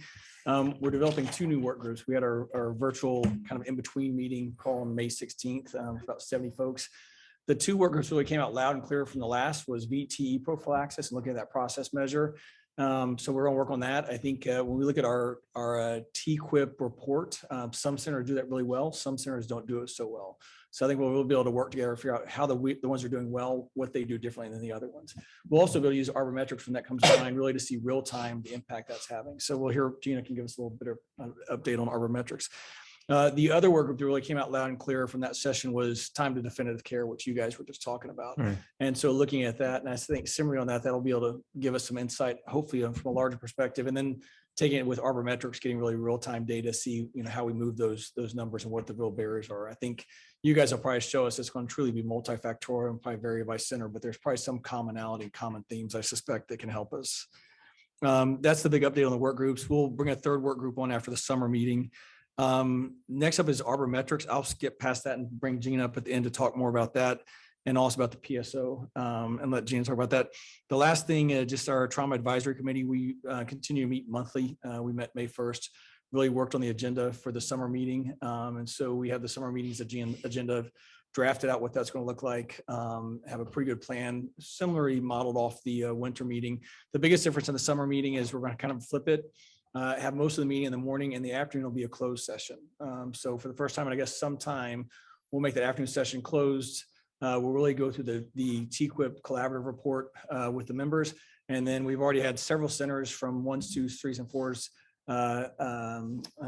volunteer, I should say, to present some cases. So we'll actually start presenting patient level data and cases to review, opportunities for improvement.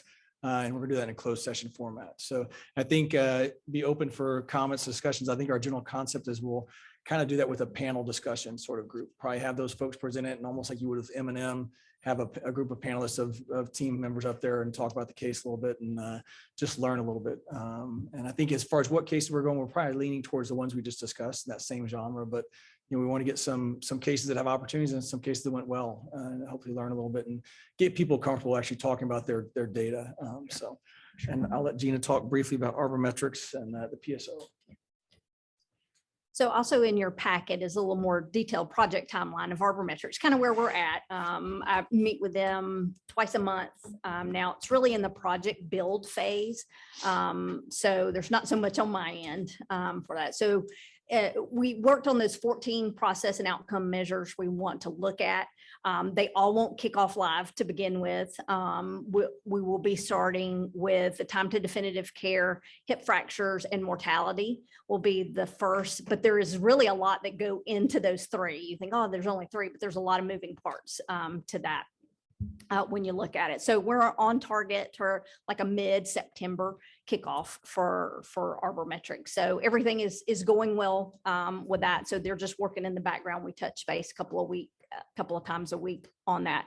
A little bit in the background, and Marie may say more about this. Right now, there is a glitch with the ACS and data imports. So right now, none of us are getting any 2023 data. The GQuip Central site, the state, TQuip, nobody's getting data until the vendors get the ACS glitches fixed. And we don't expect to be able to do that until probably June of this year. So there's a pause. There's no 2023 data. So to look at. So we're working out some of the kinks and looking at 2022 really hard. So there's that. The PSO, Liz and I had a call with the PSO attorney and Michelle Williams that we've been working with, and we set a cadence for some meetings that'll start in June with that to get that work kicked off from that. And I'm happy to entertain any questions. This will be the first collaborative that will be designated as. Yes. So the Michigan Surgical Collaborative is a PSO. Their trauma is not, but their surgical collaborative is a PSO. So we're ahead of Michigan. For trauma. Only for trauma. To but- that point, in one instance, I think Michigan set us back because Gina is not even giving you a clue in the effort she had to put in because they're in build phase now. But because she had to go back and redo all the definitions, because Michigan doesn't use NTDS definitions, they have different definitions for some of their. Yeah, some of their Mhm. the major events. I want to go to the old, the old words, complications, but the major events, they've tweaked some of them where they're a little bit different.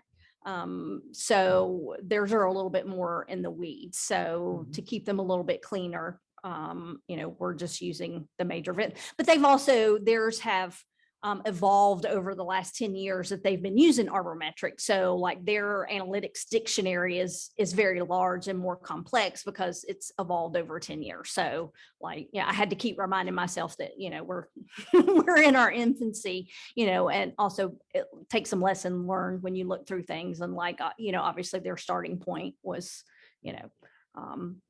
maybe take it a little simpler than where they started back 10 years ago. So for some of their definitions. So what are we using then? Are we using what definitions? We're just are we- using the national trauma data state. Yeah, so she had to standards, rewrite that all in Yeah. there for them. They don't just refer to the book. They want you to put it down what it actually Mhm. is.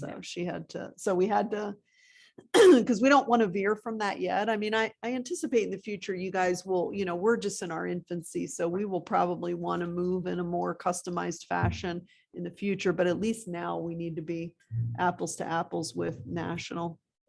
They have some custom things in their registry and some custom definitions. And so we don't have that right now. And I imagine that came from 10 years of using Arbor-metrics and it reanalyzing their data and I bet you that's in 10 years, we're going to be doing the same thing. Right. So. And we were able to pay for the PSO with some reallocation from FY23, but we still have the ongoing peer attorney support from Baker Donaldson approved by the AG. So I think while it is a significant investment, it allows us to maintain that veil of peer protection to be able to do those case reviews and have providers, folks feel comfortable at the table talking about cases and things. I was going to comment, Liz, and the group there too. I think it's probably important when we get up to do our first session to have a brief review of what the PSO is, what will be considered work product under the PSO, because work products protected, other things are not, and how that works. So people do feel comfortable and know that there's been a lot of groundwork done establishing that, we're not just getting together as a group doing that, but that it was well thought out, well planned, and as protected as we possibly can be under the current legislation. Well, and even, we did some of that review of the peer protection, laws with it. We know Georgia has some of the, the best in the country and how we fall under that. when you remind yourself, how we fall into that. And the PSO and Janice did a great job at the winter meeting explaining that, but you have to remind yourself over and over again how we fall into that and how that'll be an important piece as we move forward, and how those, I learn something every time she talks about it of how we'll fit into that. So yes, I think we'll have them time and time again explaining how important this will be for the work. And so centers are comfortable talking about that. But I think we were real excited when we put that call out for folks, if they were interested in presenting a case and talking about it. We had great response. So I think, and I really appreciate, I know we both did, Dr. Dunn, when he presented his center, that, he threw it out there, some of his challenges. And I think that really opened the door for centers to say, yeah, hey, we can do that if somebody else is willing to, talk about their struggles. That helps us a lot.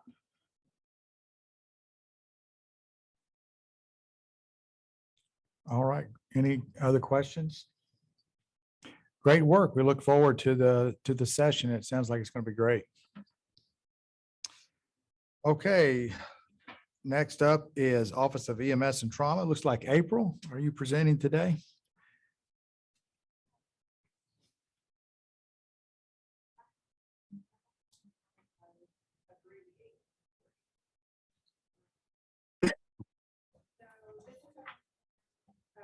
Significant events previously, as some of you have already mentioned, there were 2 ACS re-verification visits.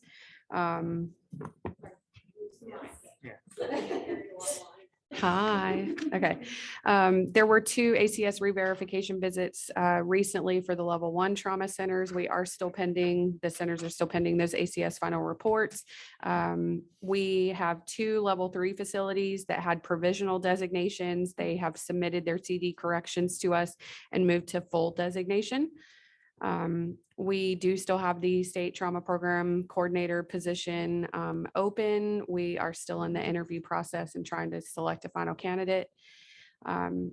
After receiving the ACS consult review summary, we have been reviewing and prioritizing our areas for improvement, trying to identify the lowest hanging fruit, what our biggest priorities to try to tackle right now or in the recent future. We met with our burn centers to revise our 2024 ongoing burn center performance evaluations to align the report with the burn designation performance measures. The 2024 form will open in October of 2023. The image trend patient registry report writer training was offered back in April, and we had staff from our office, from the Trauma Commission, cardiac and trauma centers attended these sessions, and I think it went as well as it could. But we are developing a work group to help build some reports and share them with all the centers so that everybody doesn't have to reinvent the wheel every time that they want to look for something specific, because I think all of us have very similar needs as far as reports being ran. So we're working on that. That first work group actually starts next week. So upcoming for us, we do have a new level 3 facility coming on board. They will be a DPH trauma designation visit. They are not seeking ACS yet, but that is their plan for the future. We have a couple of other pending ACS verification visits all throughout the summer. And then we have a couple of new centers seeking level 4 designations. We will be going to visit those sites, talk through the processes with them, help them get prepared with entering their retrospective data, and hopefully in a year or so having those new centers come on board.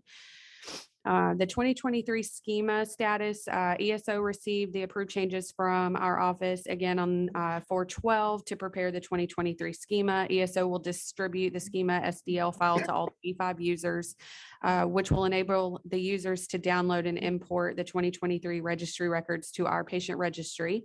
The release timeline, though, was slightly delayed due to ESO making additional national registry changes.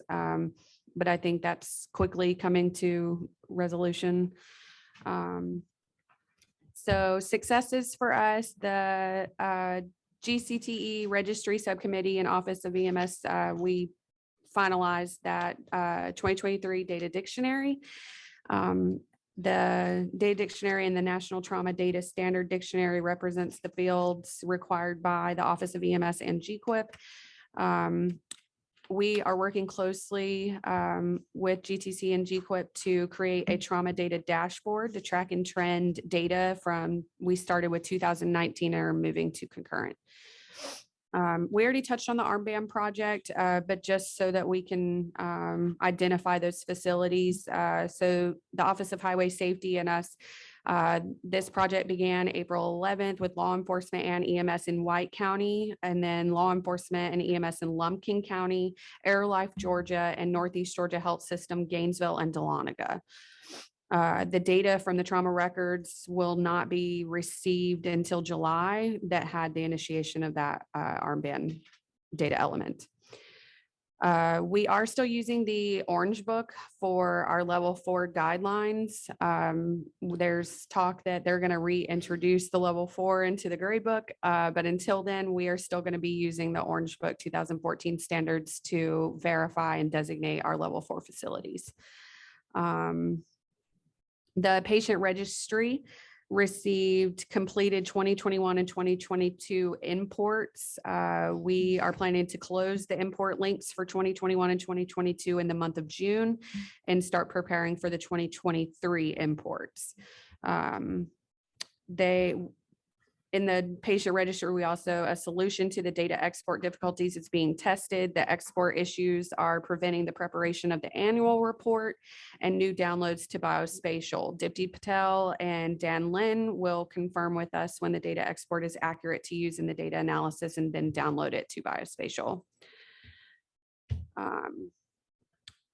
We've also touched on the ACS consultation, the PA, Pennsylvania recommendations, and the discussions around a formal mentorship program. That initiative is between GCTE, our office, and the Trauma Commission leadership to support trauma programs around the state. And hopefully we can get all of the centers involved, talking with each other, building, educating, learning from each other. That's our goals. Any questions? Just one, April, great report. Thank you. Did you, when you were talking about the armbands, you said something about data would be available in July. Is that, we'll actually know if the project has some preliminary data, or is that some other kind of data? Or did I just hear you wrong? So the data field that has the armband number in it won't be uploaded until we receive the batch of records from the last quarter, and those should be here in July. Okay. So I don't know that we'll see if it's working, because it's going to be the first download that we've had, but we'll be able to see, is the armband number even being captured? Is it being entered appropriately? Are we able to identify it in the records, and then see what reports we can run from it out of Biospatial once we get those downloads? So they're actually out there putting armbands on now, testing the process. So it's ongoing. I was just curious. It sounds exciting. I'm gonna phone a friend. Okay. Yes, it started on April the 11th. The EMS crews are entering the armband number into the EMS PCRs. We see the armband numbers in our patient registry for EMS now. So we know EMS is recording the numbers and they're being imported to us. It will be July when the next quarter trauma records come into the system. So that's what we're having to wait on. For the next call for data. Yes. Okay. Yes. So everybody will be once the downloading. next quarter download comes in from the trauma centers, we will then be able to see if we can see the armband number in those trauma records. Does that make sense? Mhm. And then we'll potentially even start being able to possibly do some preliminary linkage on the EMS and the hospital side. It won't involve the crash records until we get it all over into Biospatial.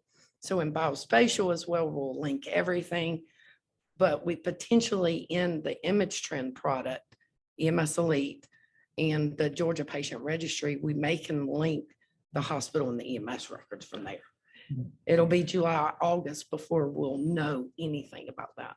And just to clarify, the ditch to door project really doesn't include crash records. I know the armband project Yes, does right, for I sure. got it. So just from a ditch to door perspective, we don't need to wait for the crash records to Oh, be I agree. connected. I agree. Yeah. And then one quick question for you. I didn't mean to cut you off. No, Dr. go ahead. Ashley. What percentage of trip reports are actually being entered in image trend, do you think? I have no idea. According to rules, 100% of them. Right, but we But know it's that kinda that's not, like that on we the know that common that's not the registry case, right? records. And I think How that's do we what the, know how many are not being imported or uploaded? So, but I'm sorry, go ahead. no, I just, because I think that's my concern is that at least the initial ditch to First Hospital, the reason why we can't get those records is because I'm not sure that they even exist. And so from an Office of EMS&T, where you guys are responsible for regulating ambulances, is there, how do you ensure that they're actually doing what they're supposed to be doing is my question. Well, if we do determine there are not records in the system that should be in the system, we do reach out to the ambulance services and talk to them, work through a plan to make sure they all get in. And if they don't, we can then move forward and take other actions. But first, working with them to make sure it's in there. And we do have some ways of finding out if they're not in there, like working with the hospitals when they say they can't find a patient care report in Hospital Hub, they'll notify us. We go in and start looking into the system to see why can't the hospital find the record? And if we determine the record's not in the system, then we start communications with the ambulance service to determine why are you not compliant and how do you get compliant.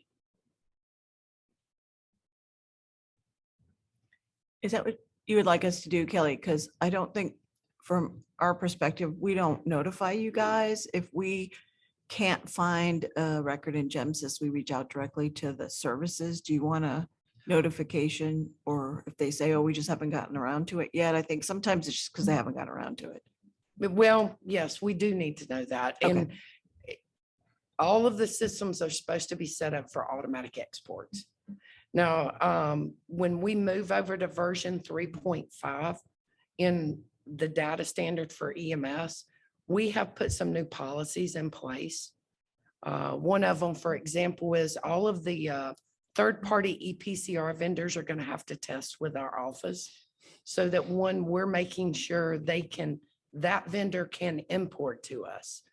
And they're importing any custom elements or any required elements so that when the agencies start using that third-party vendor, if we're having issues, we know is specifically or exactly who to go talk to, the vendor or the agency.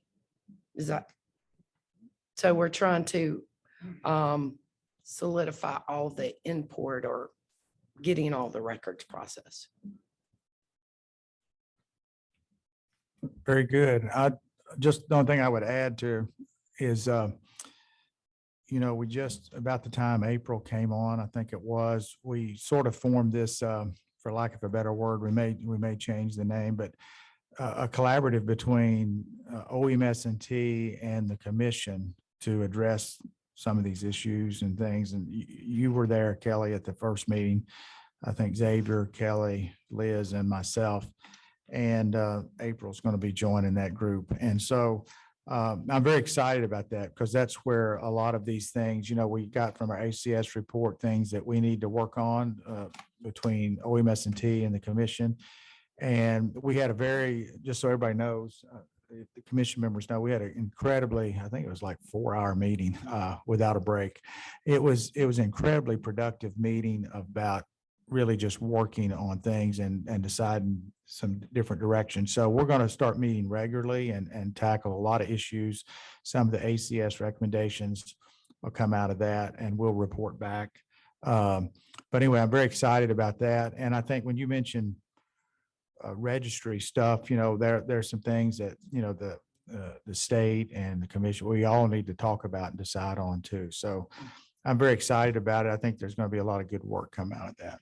We are too. So thank y'all for that.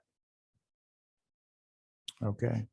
Anything to add, Liz? Or Well, I just wanted to say on that, first of all, I appreciate the partnership because we are making great headway on that dashboard. It's gonna mirror a lot of what you guys have going on in your own facilities. It'll look very familiar to the trauma centers in terms of like, red, yellow, green. Are we on target? Are we not hitting it? Whatever. But the other piece is you've heard over and over again, like the database. And right now it is true. We have two separate databases. There's the Image Trend, Georgia Patient Registry, and then the ESO Central Site. And so we had a lot of brainstorming. I kind of wanted April and I to do like a little graphic, and we'll probably try to do that for August. We just ran out of time for this meeting, but because it's really complex, there's no short answer, and we don't want to have two databases, and we certainly don't want to have all of our efforts are trying to streamline what the trauma centers have to do. And so we are making it a little bit more complex, but the short answer for right now is we're really bound by contracts. We can't do anything about it right now, but the good news is that, recently there's been sort of a coalescing, if you will, of some of the smaller registries are now owned by ESO. So there was like this essentially monopoly, for lack of a better term, in the market. And so really what you have is right now primarily ESO and Image Trend, although there is one other smaller vendor, but there are other entities coming onto the market. So by the time, what our plan is, by the time the contracts would be up, and, the commission invested over $1 million in Arbormetrics, and we've, created the channel whereby the ESO Central Site aggregate data will be sent over to Arbormetrics, so we can control the quality of that data a little bit. So we're not sending over junk. So you're not getting back, these reports that don't make sense. So we cannot pull the plug on that. But by the time the contracts are up, we each shared access to each other's central sites. So now we can really interrogate what those different systems look like, what, how user-friendly is it, et cetera, that kind of thing. And then as these new emerging companies come online, we can evaluate those as well. And then we'll be well positioned, I think, within the next 36 months to make a decision about what is the collective best thing for the state. Collective, not just what's good for GQIP, what's good for the Office of EMS and Trauma, but what's the best way forward. And I would say, like, too, we talked about, our intent is to involve the centers as well. Like, the users need to be involved in the decision-making and the trialing of the different registries, because, of course, they're going to be the ones using it on a daily basis, and how successful are they going to be with it? We all know there's no one perfect product, but which product is going to suit the most of our needs? And so that's our long-term goal. We're going to get there. I think that we're positioned now. We don't usually have this luxury of time to where we're thinking this far ahead before the contracts run out. We can decide what we need. So I think Xavier and I are going to look to you all to come up with what's the best plan and then report back. So there'll be a lot of work, like you said, with the centers, with you all, with everything, to figure out what's the best way forward. So I think we have some time to do it the right way. Absolutely. So any comment or any thought on the difficulty or the challenges of interhospital transportation? That's it. I mean, it's been a hot topic. I think we are currently looking at some ways to make that improvement and make it better. It's not one single answer. Yes, but we are trying to get creative and trying to find a way that it works best for both EMS, and the facilities, to not take away resources, but to share resources in a sense. But it's not going to be an easy or a fast fix, but we do recognize that it's a problem. And then if I heard somebody talk about the repatriation, which is kind of a goal of mine, to help offload some of these specialized centers, but then that's going to also increase your interfacility transports, which, we already have a problem with. So I think we have a ways to go to solve that problem, but I do think we're Looking at options. Yeah. Don't know that there's one option that's going to fix it. We do think there's going to be several potential options available that would maybe work in this area, but not work in this area. So our office is looking at potential rule changes that potentially could help, especially in our rural hospital areas, as well as on the MSAC committee and looking at starting back up. I don't want to call it a wall-time task force, but a offload task force from the MSAC perspective, because offload, are you talking about offload from the EMS vehicle to the hospital or offload from the hospital to the other hospital? So we are looking at starting that back up with partners from the EMS side as well as the hospital side of where can we address issues and how does it work for everybody. I don't have any answers for you today, but what I can tell you is we understand and we hear it. And we're looking at what are possibilities to help with it. Okay.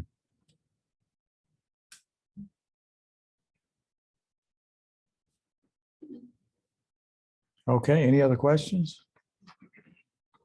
All right, thanks a lot. We Thank you. appreciate it.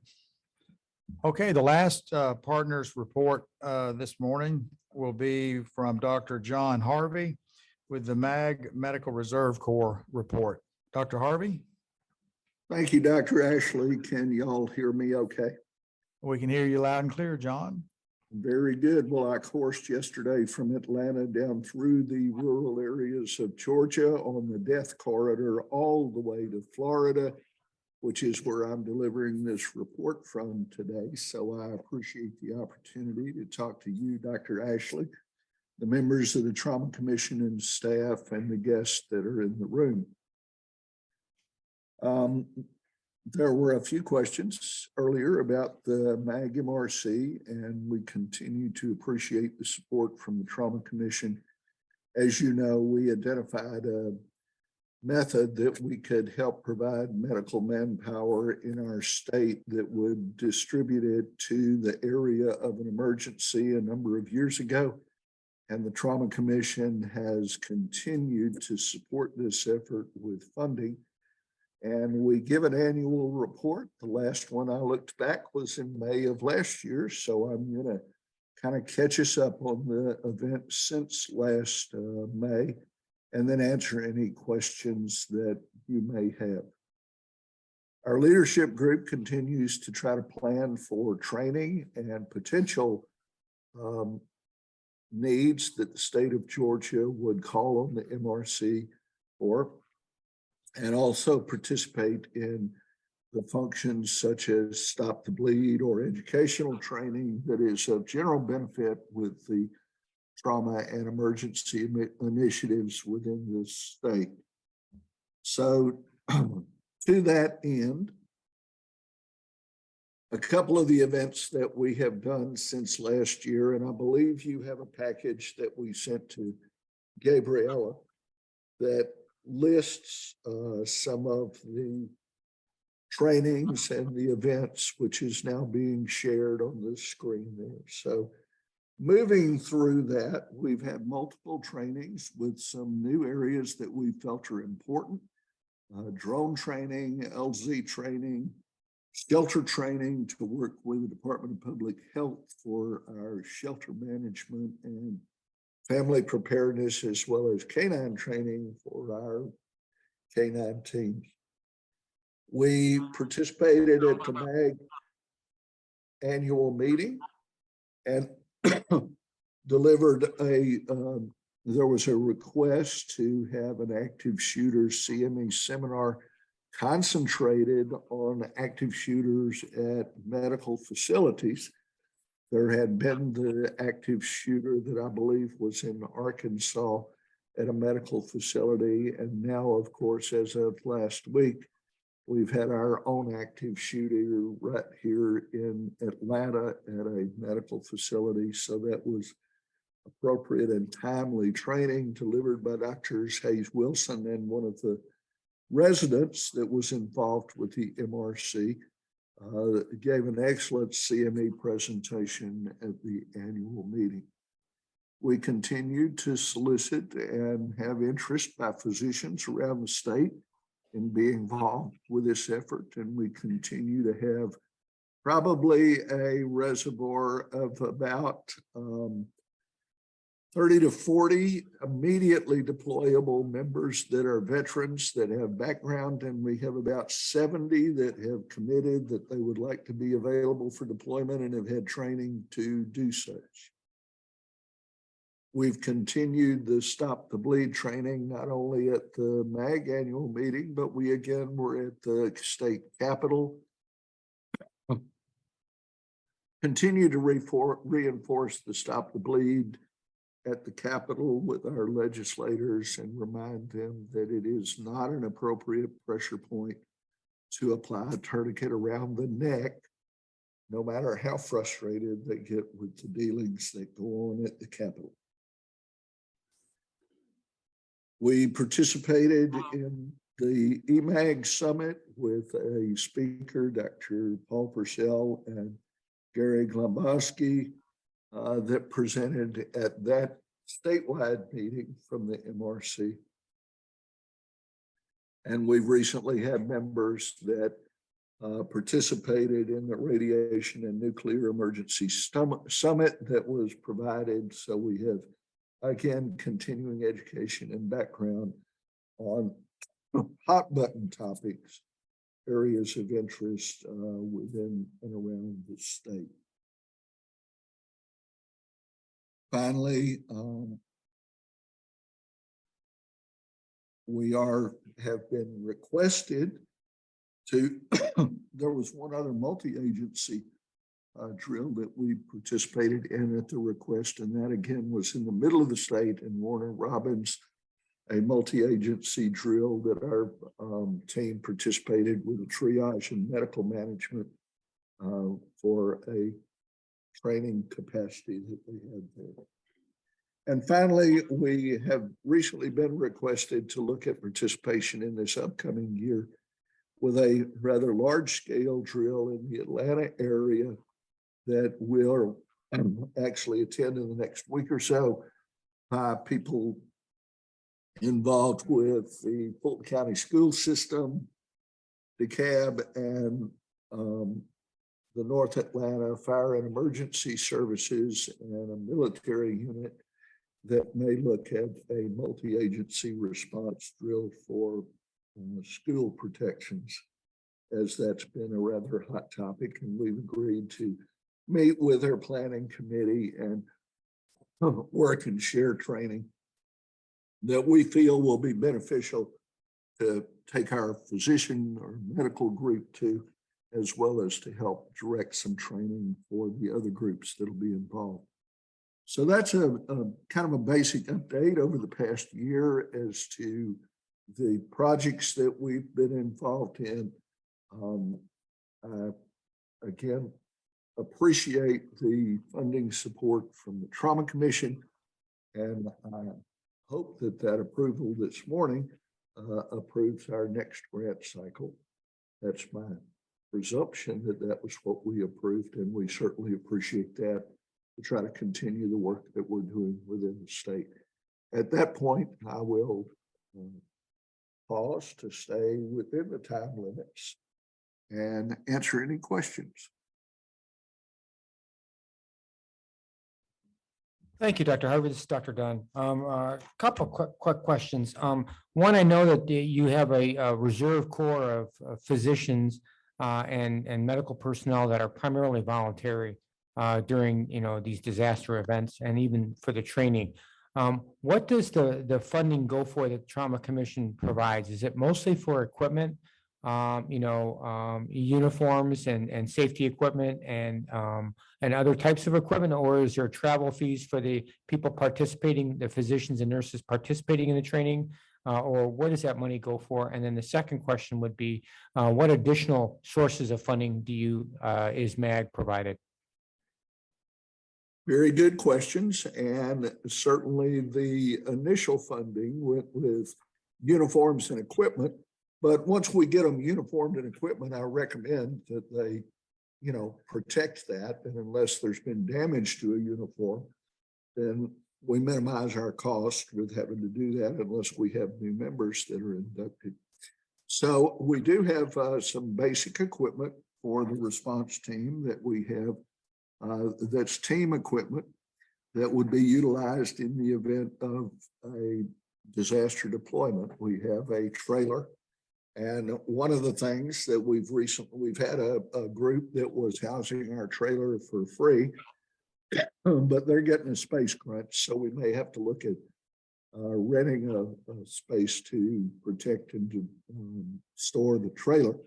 That may incur some cost. We've had to do that in the past also.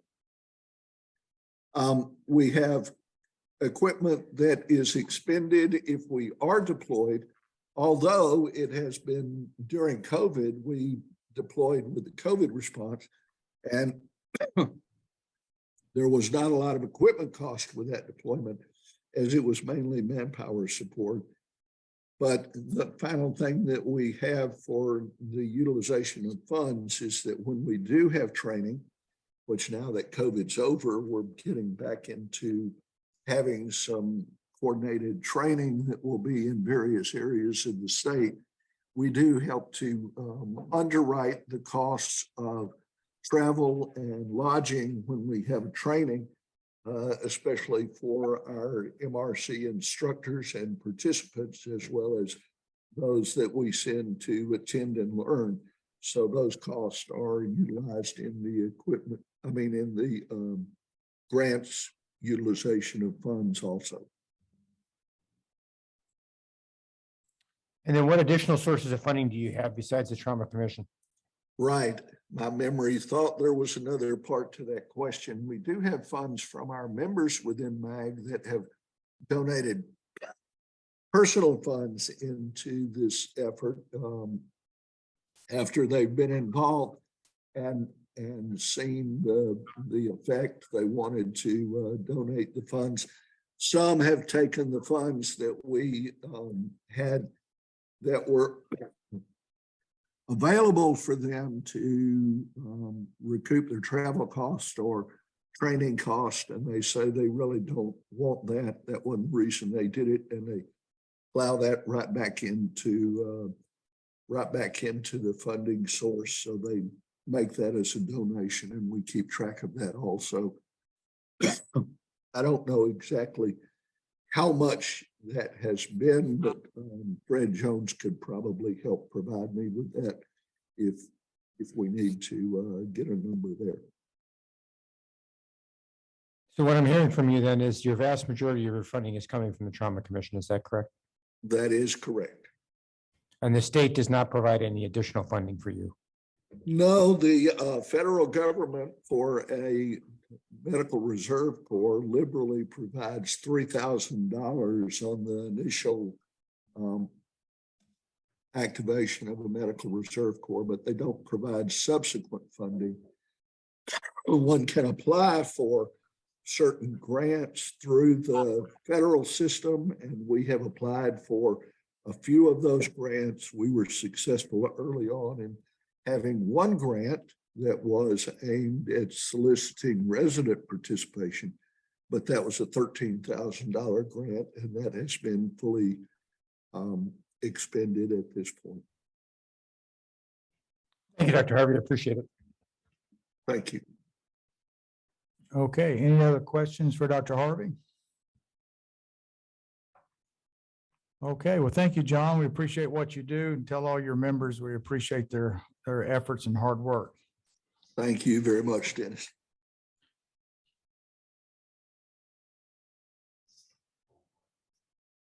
Okay.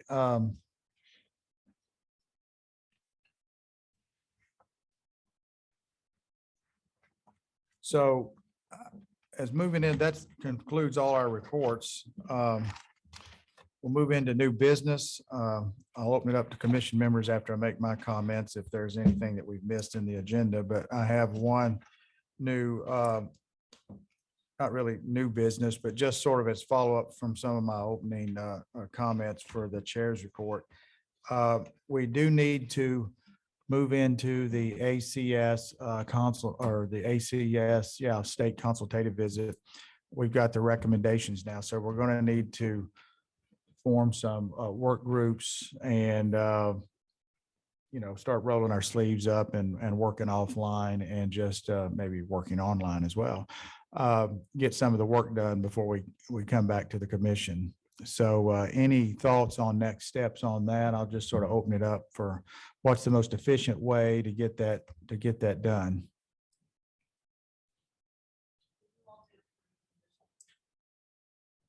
Expense was in there because, the ACS really complimented us on our stakeholder presence at the meeting. So we likely will need some other big group meeting, at least after we have all these little groups that are working on specific things. I think bringing it back to the group would be a good idea, but would love to hear other people's thoughts as well.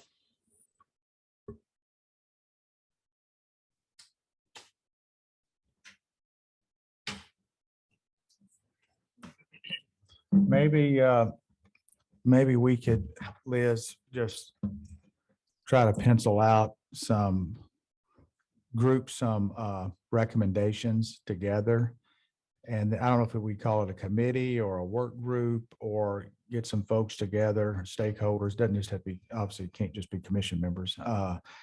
And then start assigning things, and maybe some of those recommendations go into maybe something that's already formed, and maybe some we need to form a specific group.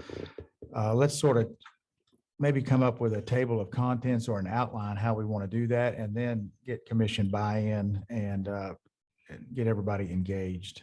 What do you think about that? Yeah, no, I think that's great. I actually pulled out, if you remember, the old crosswalk document. Regina, you probably have that from the 2009 consult visit. And I think we probably need a little bit simpler approach, because I think that a lot of the stuff got lost in the weeds, and that formed the foundation of the commission's strategic plan, which I think is probably not a great idea because we don't have a lot of control over a lot of those items. But with our work that we're doing with our new executive system leadership, I think a lot of this can inform, and in fact, that was overwhelmingly a recommendation, the trauma system plan. A lot of that should be in the system plan. So I think if we focus on that system plan, we're probably going to hit a lot of things in one bucket, and that will take all the stakeholder input to really do that. So yeah, and for next meeting, again, with our registry infographic of what it looks like current state, maybe, yeah, I can try to do a visual. And the visuals are just so easy to see how all the ones that relate to each other.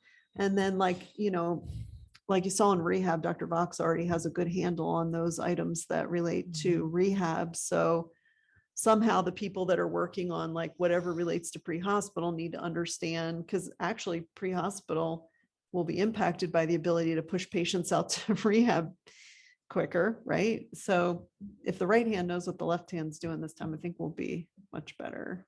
So maybe for next meeting, having an outline of how we're going to do that and who's assigned what task. And if we need a new committee, fine, their appropriate recommendations they have to work on. If the recommendation should go to let's just say GCTE, or maybe our trauma performance committee may have a few recommendations they need to chisel out. Let's just have it to where everything goes, sort of a master sheet, and who's responsible. Would that be enough work for the next committee? I mean, would that be too much work to get all that done by the next meeting? No, I think let's just start. I mean, it's a work in progress, right? There's no roadmap to some of this. So we have to chart our territory. So I think we've got all the partnerships we need to start putting the pieces together. One piece that probably I think we haven't factored into this is, and we never really get to it, but all the RTAC reports are in the back of your packet, and there's great work going on in some of the RTACs, and some of the RTACs are just kind of reinventing themselves and restarting up, but we probably need on some level to bring RTAC chairs into this fold, because that is definitely, when we were reviewing the draft document to April, myself, Gina, and Marie, to send back to the ACS any of the corrections, one of the big common themes was the how we can't have a plan that regions 1 through 10 don't know how to access and can't see. So somehow their involvement in it, what role do they play? I think we got to define that. So one of the luxuries we may have at the Chateau meeting, and if we start now, we might actually be able to have it done, is we can have some small group workspaces. So maybe we need some focus groups around that time. You know, again, we have enough lead time to set it up and potentially even try to get the RTAC chairs present. Right? I mean, the RTAC is supposed to encompass everything from EMS, the centers, whatever. And to what extent, maybe we can try to figure out, there was also the specialty care link. Like they said, you need to work within the specialty care because stroke and STEMI have some similar issues that we have. So I don't know how that would all work, but I will make sure it's included in sort of that outline so it doesn't go off our radar and we have a sight line potentially into that. I think getting the RTEC involved is key, but we just got to be careful that we don't want to have 10 different plans for the state. We want an overall plan, and then the RTECs can kind of adjust it to what their situation is, but you don't want each RTEC developing a plan on how to fix a statewide problem.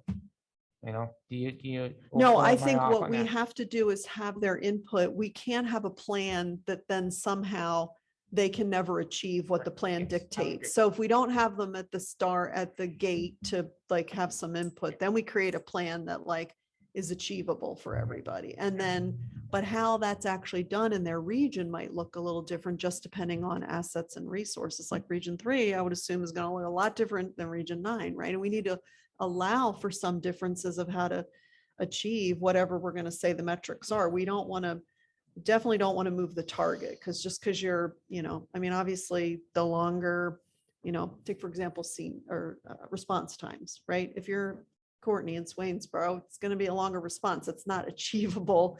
And for Atlanta, it might not be either because of traffic, but, so we have to make sure everybody's held accountable to certain targets, but that how you achieve that and review that is maybe a little bit different in your. We're essentially saying the same thing. Mhm, Perfect. yeah.